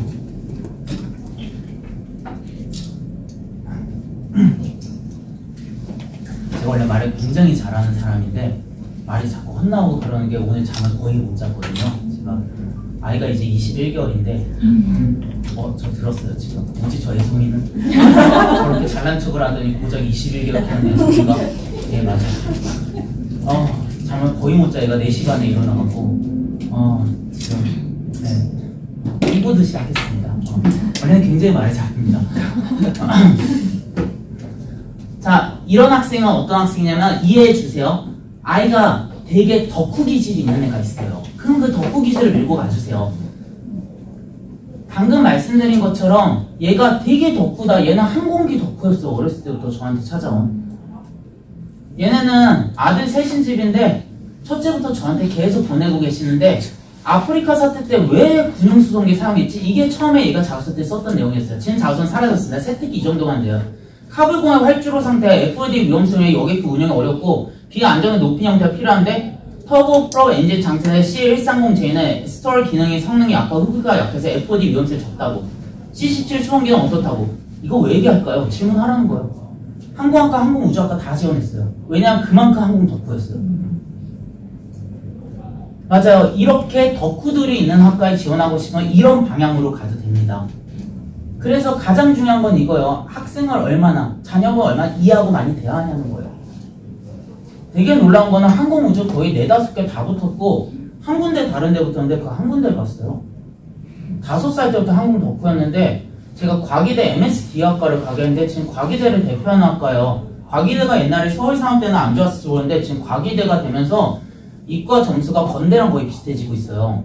근데 MSD학과가 노썸부리아대학과 자매결연을 맺어서 영국에 있는 거예요. 거기 가서 수업을 들어야 되고 어디서 듣든 영국 노썸부리아 졸업장과 과기대 졸업장 2개를 받아요. 과기대를 대표하는 학과인데 그게 추가학교 마지막 보이더니 갑자기 거기 가겠다는 거예요. 그래서 5살 때부터 꿈이라며 했더니 그 친구 하는 말이 선생님 저는 깃털 같은 남자입니다. 그렇습니다. 전 다 포기할 수 있습니다. 아니 5살 때부터 꿈인데 전 깃털입니다. MSD를 가고 노썸부리아 그 졸업장 갈 수 있다면 제 꿈 때문에 포기할 수 있습니다. 이제부터 한국은 제 꿈이 아닙니다. 정말 깃털 같은 친구였어요. 항상 꿨던 꿈을 바로 바꾸는 걸 처음 봤어요. 자, 아이들의 꿈 바뀔 수 있잖아요. 얼마나 귀여워요. 이 학생 거를 찍으신 분은 10번, 20번, 30번 읽으세요. 가장 잘했던 학생이고 이 학생 것처럼 이 학생 걸 분석하고 만들어내실 수 있으면 서울대든 어디든 맞게 세특을 만드시는 거예요. 근데 이거 그냥 파일 보내드려도 돼요. 오른영 원장님 보내드려도 됩니다. 왜냐면 이거 저만 갖고 있는 제 제자들 제가 만들어준 거라서 괜찮습니다. 자, 첫 번째 말씀드릴게요. 어디 면접에 얘기할 때 나 이과가 너무 좋아. 이과에서 크게 될 거야. 경영학과를 지어서 최고의 CEO가 되겠습니다. 저 예뻐해주세요. 그게 아니에요. 2가지 키워드 명심하세요. 세계로 뻗어나가고 사회에 기여하는 인재예요. 어떤 사회에 기여할래? 이거를 듣고 싶은 거지. 교수들은 내가 이 꿈을 이루기 위해서 했다. 이런 얘기 듣고 싶은 거 아니에요. 이 친구 처음에 뭐라고 얘기하죠? 노인을 위한 의료기술은 발달하는데 왜 노인의 의료급여는 줄어들지 않을까? 자, 글 내에 복원에 관심 있다는 게 드러나야 돼요. 한국지리시간 공간 불평등에 대해 배웠는데 이게 공교육을 활용하는 거예요. 창의적 체험활동 시간이니까 사피엔스에서 진화적성과 개체의 고통 간에 괴리가 있다. 아무리 부자 나라 돼봤자 자살률이 높으면 소용없다. 이 얘기는 공정하다는 착각 마이크 샌드 책에도 나오죠. 한국은 굉장히 많이 빠르게 발달했지만 자살률 1위 국가잖아요. 출산율 OECD가 아니라 전 세계 최저 국가고. 그래서 진화적 성과 개체 보행 괴리가 있다는 내용을 보고 노인 복지에서 기술 발달과 노인 건강 간에 괴리가 발생하고 있다. 무슨 책을 읽든지 노인만 보이는 거예요. 노인 전문가니까. 의료기술과 노인복지상 발달했지만 노인들의 행복도가 변하지 않았다는 것은 발전을 볼 수 없다. 이 얘기는 왜 하냐면 제너럴 리프킨의 엔트로피 때문에 얘기하는 거예요. 연력학적 2법칙을 사용상에 대입해서 얘기하는 거. 어렵게 들리시겠지만 되게 기초적인 거니까 나중에 보시면 됩니다. 즉 발전이란 단어를 새롭게 생각하는 거예요. 행복도가 있지 않으면 절대 발전이 아니라는 거죠. 환경 차이를 고려하지 않은 의료 서비스와 만드는 건강 격차가 미디어 결과가 여겨져 어렸을 때 패배주의도 남길 수 있고 여기서 주목해.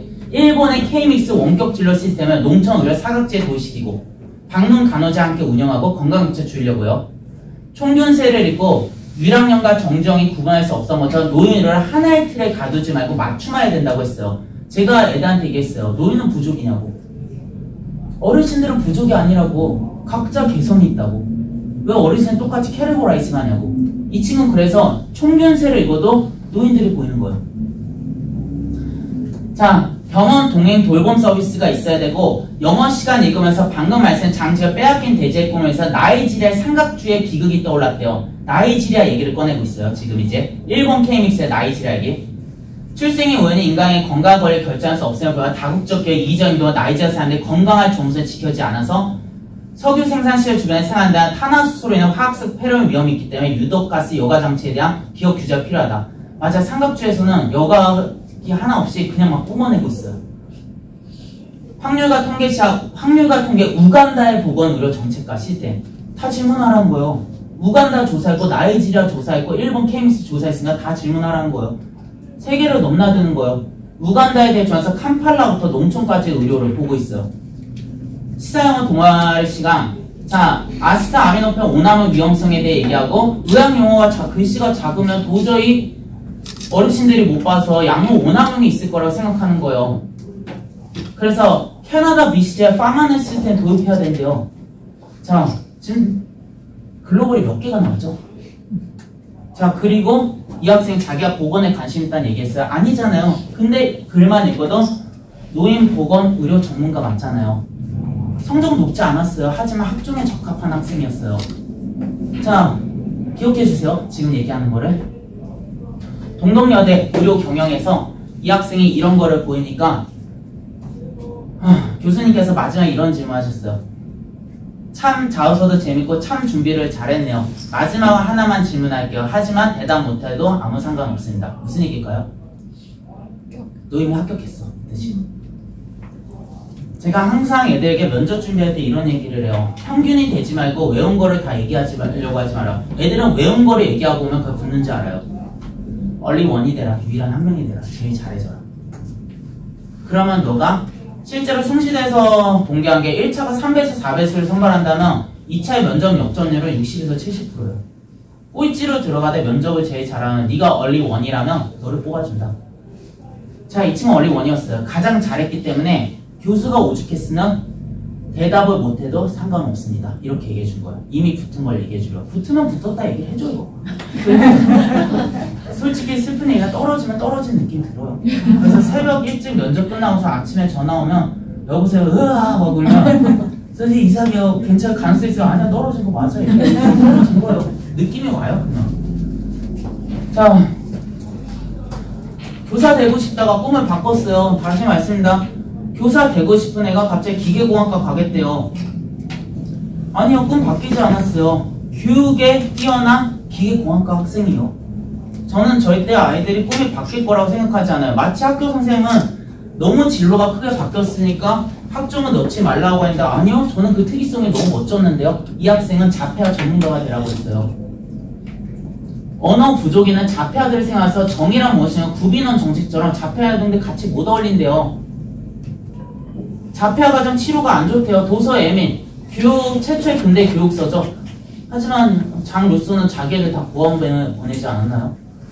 그래서 저는 에밀에 대한 비판적 사고를 애들한테 하라고 했어요. 이 친구는 교육에 대한 얘기를 하고 자폐와 교육에 대한 얘기를 하다가 기계공학적 얘기를 하면서 자, 아이가 보면 세로토닌, 도파민, 퀄리티와 생명광액이죠. 의도를 파악과 다르게 대한 알고리즘을 설계해야 된다고. 자폐아를 위한 로봇을 만들어야 된다고 얘기하고 있어요.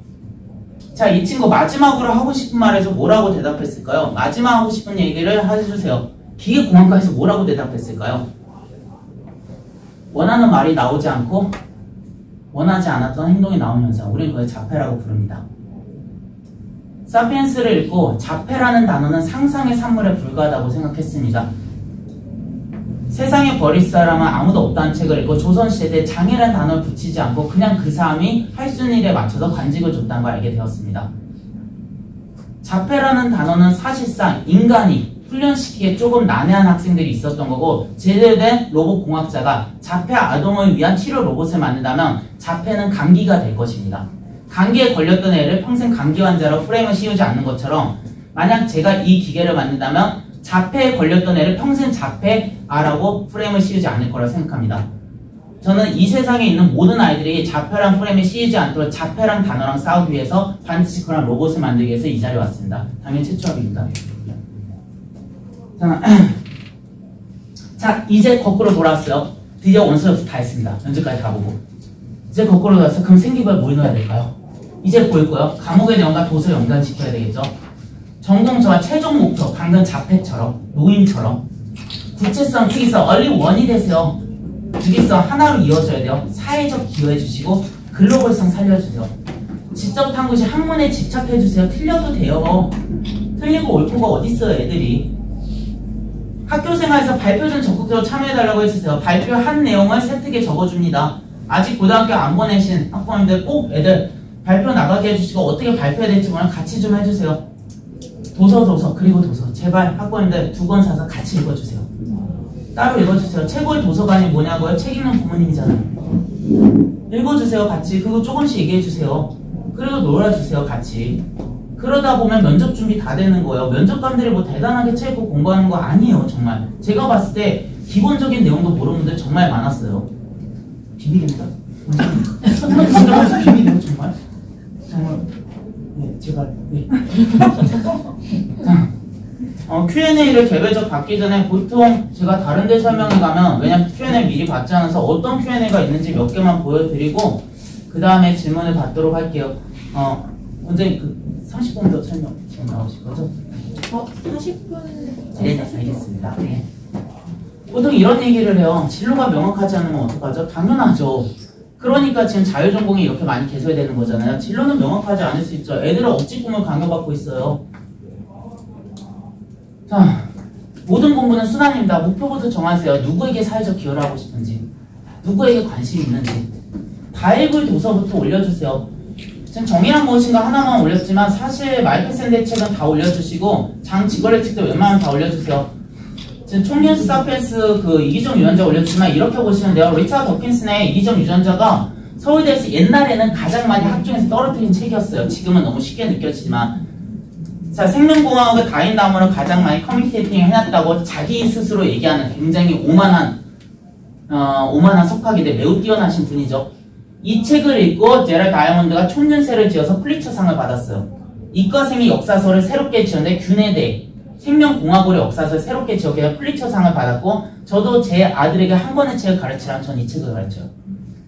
이거를 읽고 문과생인 유바라리가 어떤 역사를 적었냐면 이 친구는 조류학자 이과생이었기 때문에 그냥 인간의 발전의 척도를 생명과학적으로 재해석을 했어요. 하지만 그걸 보고 이 친구는 전혀 다른 식의 문과식으로 인간의 행복도라는 관점에서 역사를 재해석했어요. 이제 서울대가 왜 이런 거를 지정과목했는지 아실 거예요. 이런 바이블부터 가르쳐주세요. 한 가지 사례를 말씀드릴게요. 총균세를 한 학생에게 가르쳤어요. 말씀드렸지만 저는 절대 포기하지 않는 타입이에요. 한 학생이 지방에 이름도 없는 대학도 떨어지는 애였는데 다자녀 전형으로 그 학생이라고 선생님 저는 왜 이렇게 새로운 대학만 넣게 하세요? 들어본 적도 없는? 이름 있는 대학 한 개만 넣게 해주세요. 다자녀 전형이 되니까 하나만 넣어보자 했는데 그 이름 있는 대학 없는 대학도 붙을 수 있는 애가 아니긴 했어요. 자, 총균세를 때문에 뭐를 얘기했냐면 균 때문에 세상이 다 바뀐 거를 얘기했어요. 사실상은 모든 역사에서 세상에서 인간이 인정 못하는 거는 누가 더 강했다가 아니라 사실은 균이 모든 걸 했다. 사실은 균으로 인해서 모든 게 다 바뀌었던 거지 인간이 누가 더 강했고 뛰어난 장군이 있었던 거 아니다. 하나 얘기했었어요. 어떻게 스페인이 200명으로 잉카 제국 8만 명으로 어떻게 이겨 싸워갖고 스페인은 아직도 자랑하잖아요. 그 아타올파를 생포한 그 누구죠? 뭐 피사로인가? 그 장군이 200명으로 이긴 걸로 자랑하죠. 200명이 어떻게 800명하고 맞짱 떠서 어떻게 이겨요? 말도 안 되는 소리죠. 그거 정말. 하지만 걔는 콜레라하고 천연두로 갖고 왔잖아요. 신대륙이 없었던. 그 친구는 어떻게 재해석했냐면 총균세를 읽고 이 대학을 지원해야 된대요. 왜 지원해야 되냐면 당시 자우서가 있던 시대요. 자기는 발해를 거란이 멸망시켰다고 생각 안 한대요. 왜냐면 발해보다 거란이 먼저 가축화를 했고 가축화해서 옮겨지는 질병에 의해서 먼저 질병의 온상을 갖고 있기 때문에 질병에 의해서 발해가 멸망한 거지 거란이 군사력을 멸망시킨 게 아니다. 그러면 생명공학이 개설되어 있고 거란의 언어를 이해할 수 있는 한국외대 글로벌 캠퍼스 사학과에 자기는 지원해야 된다. 자, 한 명 뽑는 전형이 이 학생이었는데 1차가 2배수 2명 뽑는 거였어요. 붙었어요. 지방에 이름도 없는 대학 다 떨어진 애가 붙었어요. 그리고 교수들이 오자마자 얘기했어요. 네 자소서가 너무 재밌어서 한번 불러보고 싶었다. 자, 지금 잘 다니고 있습니다. 한국외대. 지방의 부시대학도 다 떨어진 애가. 자, 이 정도 자소서 수준이 세특에 들어가면 돼요. 제발 학급회장 나가게 해주고 정교학생회장 나가게 해주세요. 정교학생회장 제발 나가게 해주세요. 정교학생회장 되면 대학 갈 수 있는 거 등급 3등급 올라가는 거예요. 반회장도 제발 나가게 해주세요. 지금 여기 학생도 한 명 있고 아마 자녀분들 이럴 거예요. 나 그러다 몇 번 못 받으면 어떡해. 창피하면 어떡해. 친한 애들 없는데. 모르냐고 원장님 혹시 아시나요? 우리 있는 모임 한교연에서 갑자기 저를 누가 대표로 회장으로 후보로 초대한 적이 있어요. 추대한 적이. 이 김은재 원장님도 후보로 추대한다 한 표 나왔습니다. 제가 되게 억울했던 제 이름 안 썼거든요. 이게 정말 억울한 거예요. 잔인한 사람. 한 표를 만들다니 그 잔인한 사람. 그 수치 10시. 자, 그래도 계속 모임에 있어요. 애들한테 절대 두려워하지 말라고 해주세요. 동아리 부장 나고 학생회 나가달라 해서 왜일까요? 대학 교수가 누가 제일 싫어요? 학생은? 세상 다 안다듯이 맨 뒤에서 시크하게 앉아있는 애요. 지들끼리는 누가 더 공부 잘하고 누가 더 명문권이 어쩌냐 하겠는데 교수, 세계적 석학 수준이 우리나라 가방끈 길잖아요. 교수 수준의 도찐개찐 아닌가요? 솔직히? 맨 앞에서 열심히 듣고 끄덕이고 교수의 재미없는 개그도 크게 웃어주고 그리고 활동 많이 참여하는 애 그런 애를 뽑는 게 학생부 종합전형 아닌가요? 참여형 인재를 좋아합니다.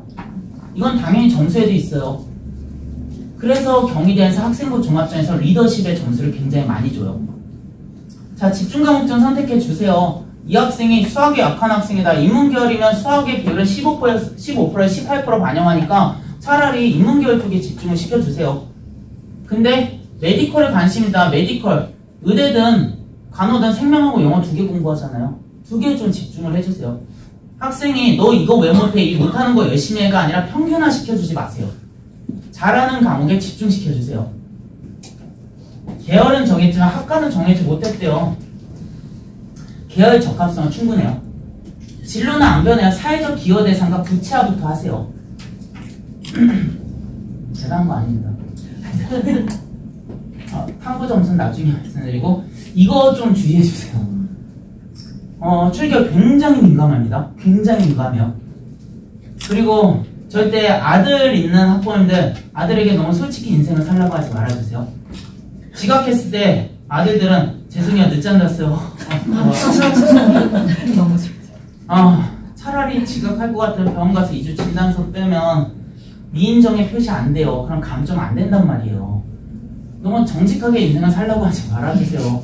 그리고 절대 말씀드리는데 학폭 1호에서 12호 절대 기스나면 안 됩니다. 112개 대학이 반영해요. 교과에서 27개 대학. 학폭이 없는 거예요? 때리고 치고 받는 거? 아니요. 제가 데리고 있던 애가 되게 잘생긴 애가 있었는데 고3까지 잘했는데 잘생기다 보니까 여학생을 자주 만났나 봐요. 어떤 여학생이 얘가 자기가 헤어지자고 했던 게 너무 싫어갖고 얘를 엄청 욕하고 다녔대요. 남자가 말빨로 안 되니까 속상하고 얘가 페북인가 인스타에 이 여자애가 얼마나 나빠한지 올렸는데 여자애 그걸 캡처해서 학부위원회 신고한 거예요. 학부위원회 넘어갔어요. 얘 대학 다 안 되는 거예요. 다 안 되는 거예요. 그리고 취업도 나중에 지금 안 했어요. 절대 주의시켜주세요. 안 돼요, 안 돼요. 취업도 안 돼요, 나중에. 이거 올라있으면 안 뽑아요. 중국의 신용보장제예요. 중국에서 고향 못 가는 사람들 많잖아요. 표 살렸는데 왜 표 안 돼? 너 중학교 때 누구 때렸던데? 너 표 안 돼. 너 고향 가지 마. 표가 남으면 줄게. 그 신용보장제가 들어오는 거예요. 절대 조심시켜 주셔야 돼요. 절대 안 됩니다. 뭐 예전처럼 너와의 주먹은 즐거웠다 이러면서 뭐 다시는 손뼉 치면서 다음에 한 번 더 이런 거 아니에요. 인생이 걸려있어요. 절대 안 돼요. 출결은 성실성을 평가할 수 있는 유일한 정량적 지표입니다. 그러니까 꼭 신경 써주세요. 제가 뒤가 좀 더 있긴 한데 일단 여기에서 일단 이것까지 말씀드리는데 마지막 하나를 말씀드리고 마치고 질문을 받아드릴게요. 마이클 샌델의 책 중에 완벽에 대한 반론이라는 책이 있어요. 제가 샌델 책을 지금 죄송한데요. 제가 준비한 이 부분들은 어머님들께 자료든지 아니면 또 내부생들이기 때문에 대부분이 제가 영상 찍어서 전송해도 가능하거든요. 그래서 원장님께서 준비하신 내용들은 다 하셔도 무리가 없을 것 같다고 생각이 저는 듭니다. 어머님들 괜찮으실까요? 네네네. 사실 그만하고 싶어요. 제가 4시간이라서 지금 제정신이 아니라서 방금 하려던 얘기하고 아니 이거부터 할게요. 자, 생기부랑 학생 수준에 맞춰 채워야지 아니면 무조건 수준 높게 채워야지 궁금합니다. 이 얘기를 질문한 게 뭐냐면 내신이 높지 않은데 제가 가르친 것처럼 제가 가르치는 수준은 사실 서울연고대 수준이에요. 정말 높게 가르쳐. 그리고 얼리 원이대라고요. 근데 꼭 이렇게 해야 되는지 물어보는 거예요. 학종의 본질은 내신은 점수로 평가할 수 있는 측면을 확인하려는 거예요. 즉 자기가 학종에 더 맞으면 그거에 대해 최선을 다하고 있으면 돼요. 자, 정량적 수치 이상의 것을 요구할 때는 정말 최선을 다해달라고 해주세요. 이 질문도 많이 나오는데 개인적인 생각이니까 여기 혹시 미술학원 운영하시는 분 계시나요? 개인적인 생각입니다. 정말 개인적인 생각이에요. 사견이니까 한 귀로 듣고 흘려주세요. 저거 녹음 꺼야 되나? 아니요. 미대는 없는데 여기 약간 예고 쪽으로 생각하는 학생들이 있어요. 네. 제 그냥 개인적 사견을 말씀드릴게요. 저는 미대 정시 전형이 너무 무서워요. 가나 다군에서 대구의 좋은 대학이 다 가군에 몰려있기 때문에 그게 종이 한 장 차이로 안 되면 나다군은 지방대에 갈 대학이 정말 없어서 다군에 중대하고 인하대 정도밖에 없잖아요. 중대는 안성케미. 그래서 저는 사실은 되게 미대 전형이 무서워요. 그리고 실기 전형도 정말 무섭고 해서 저는 애들에게 수시로 끝내라고 하는데 비실기 전형이 많잖아요. 내신 플러스 등급컷만 맞추면 미술하면서 허리 아파가면서 죽어라 하지 않아도 충분히 미대를 가요. 그래서 저는 굳이 그렇게 정론화된 길로 가지 말라고 해요. 왜냐하면 애들이 너무 힘들고 제자들 중에 제가 통계를 내보면 재수 확률이 가장 높은 대학은 미대가 맞았어요. 재수 삼수에서 그리고 말도 안 되는 대학 가면 애가 너무 기죽고 그러더라고요. 근데 지금 무전공제 아닌가요? 무슨 얘기냐면 어디까지 허용해주면 실제 있던 일이에요. 어떤 친구가 문예창작으로 갔다가 성악으로 전과가 돼요. 지금 전과를 다 허용해줘요. 지금. 근데 굳이 그렇게 힘든 길로 갈 필요가 있을까요? 제 방식이 틀렸을 수도 있습니다. 한성대학교 거기서 가장 밀고 있는 학교는 의상디자인 아닌가요? 저희 어렸을 때 좀 유명했잖아요. 자, 한성대학교 의상디자인 거기도 역시나 그냥 일반 학과로 간 다음에 충분히 전과에서나 한성대는 4개 트랙제를 제공하는데 여러가지 듣고 있다가 그냥 자기가 원하는 전공으로 가면 돼요. 거기도 그냥 내신 플러스 등급컷만 맞추면 돼요. 그럼 미술을 못하는데 어떡해요? 왜냐면 인공지능이 더 잘하고 1학년 때는 기초학습만 해요. 전 그림을 하고 싶으면 1학년 때 해도 돼요. 그래서 저는 미대 이해를 지망하는 학생들에게 비실기 교과 전형을 적극 권장합니다. 너무 힘이 들어요. 그래서 다른 길도 있다는 거 알려드리고 싶고, 그리고 학생한테도 3학년 때 갑자기 꿈을 꾸면 괜찮아. 미술 안 해도 너 충분히 미대생이 될 수 있고 네가 원하는 거 만들어낼 수 있어. 이렇게 전해주셨으면 좋겠어요. 그리고 호모데우스라는 책은 왜 열었냐면 지금 혹시나 미대를 학종으로 넣고 싶은 예고를 가서 그런 학생들은 제가 대학을 보냈던 방법인데 호모데우스의 그 미래 역사를 얘기할 때 그림들이 나와요. 옛날 중세시대까지만 해도 그림을 보면 제우스를 상징한 독수리가 날아다니고 신이 날아다니고 장군 한 명이 멋지게 칼을 들고 있고 밑에 병사들은 개미처럼 그려져 있어요. 자, 현대미술이 들어오고 나서 현대미술에는 전쟁 속에서 한 명 군인이 공포에 질린 표정만 있어요.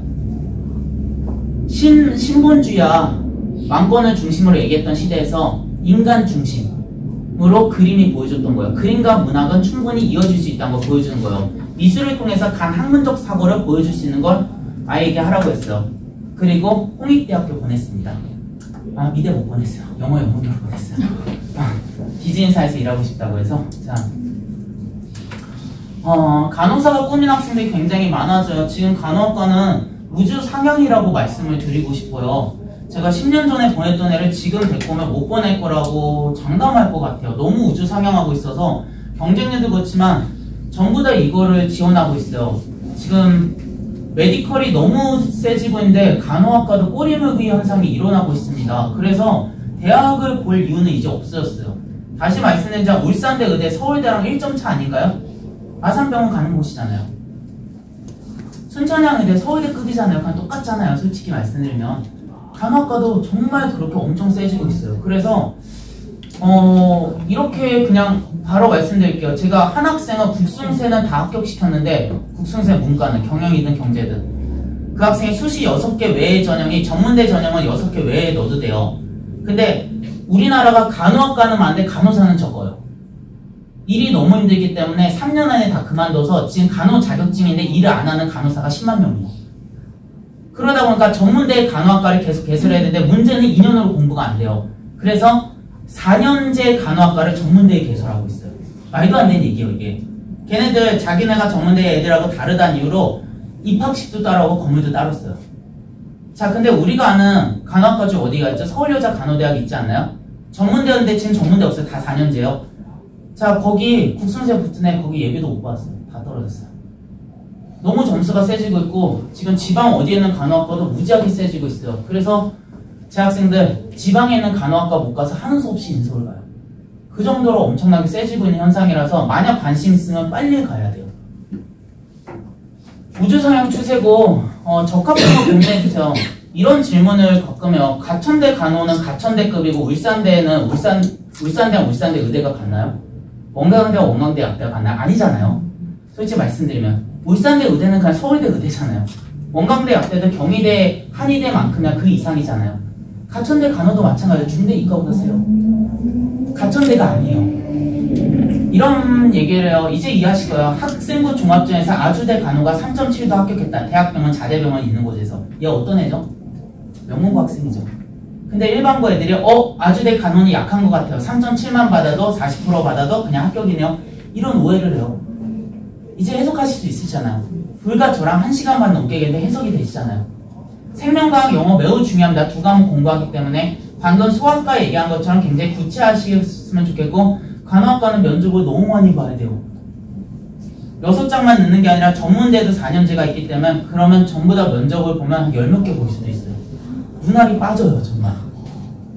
이런 경우도 있어요. 아침에 면접 보고 얘가 면접 끝나고 뛰어가면 아버지가 뒤에 차 열어놓으면 뒤에 싹 들어간 다음에 아버지가 다음 곳으로 가는 거예요.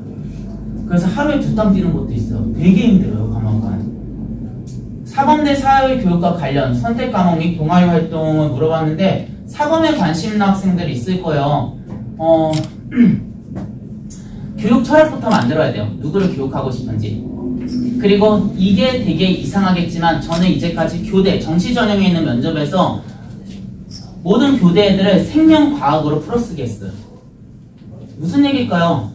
다시 말씀드립니다. 특이성과 원리 원이에요. 저는 교대 면접, 정시에서 교대 면접 보는 애들에게 절대 한국교원대랑 전주교대 보는 애들에게 절대 애들과 똑같이 핀란드 이런 얘기를 하게 하지 않아요. 전 생명과학적 풀어내게요. 이제 절대 어른들은 아이에게 야, 너 좀 똑바로 앉아 이런 말 하면 안 돼요. 생명과학적 봤을 때 앞니하고 목근육은 연결되어 있어요. 이게 만 16세인가 18세까지가 되지 않아요. 목근육이 완성되지 않아요. 당연히 힘이 없어서 몸을 공출인 건데 그걸 왜 똑바로 앉으라고요. 야, 너 글씨 좀 똑바로 써. 어깨 보니까 송곳니는 연결되어 있어요. 자, 송곳니하고 어깨 근육. 송곳니가 제일 잘 잡히기 위해서는 만 18세가 넘어야 되는데 어깨 힘이 없으니까 제일 못 쓰는 거잖아요. 생명과학을 이해해야 되는 시대로 이제 바뀌었어요. 만약에 아이에게 혼을 내면 엄마 아빠 중 누가 혼내야죠? 당연히 엄마 아닌가요? 아이에게 음성틱이나 행동틱이 오는 이유는 저음 데시벨밖에는 이유가 없어요. 저음의 목소리가 이제 아버지가 혼내기 때문이에요. 그래서 집에서 어머님들께서 여보 밥 먹으러 나. 애들 밥 먹어. 애들 밥 먹어. 아버님들 계속 신문 보고 계세요. 하자 아버지가 야 니들 밥 먹어. 빨리 나와. 이러면 다 나와요. 저음 대신은 감정계에 영향을 줘요. 이 근육이 약했을 때 만약 그 감정계에 영향을 입의 근육이 튕겨나간 음성틱이 와요. 목 근육이 약했을 때 만약 그 감정계에 영향을 주면 목이 튕겨지는 행동틱이 와요. 되게 간단한 거 데시벨까지 이해해야 돼요. 그래서 모든 남자 선생은 애한테 소리 지르면 안 돼요. 자, 이렇게 생명까지 집어넣어야 돼요. 그리고 비판적 사고. 이런 책들을 비판할 수 있어야 돼요. 가장 중요한 건 학생에 대한 관심입니다. 어떤 학생을 가르치고 싶은지, 학생을 어떻게 만들고 싶은지. 자, Q&A 받기 전에 한 가지 말씀을 드릴게요. 제가 설명회를 다니는 이유는 사실 단 하나예요. 진짜를 많이 못 봤어요. 근데 아이에게 한 번의 기회인데 말도 안 되는 얘기 듣고 말도 안 되는 거 믿고 원서 접수를 하고 원서 시작했다가 말도 안 되는 좌절감에 빠져요. 그래서 저는 여러 군데를 다녀요.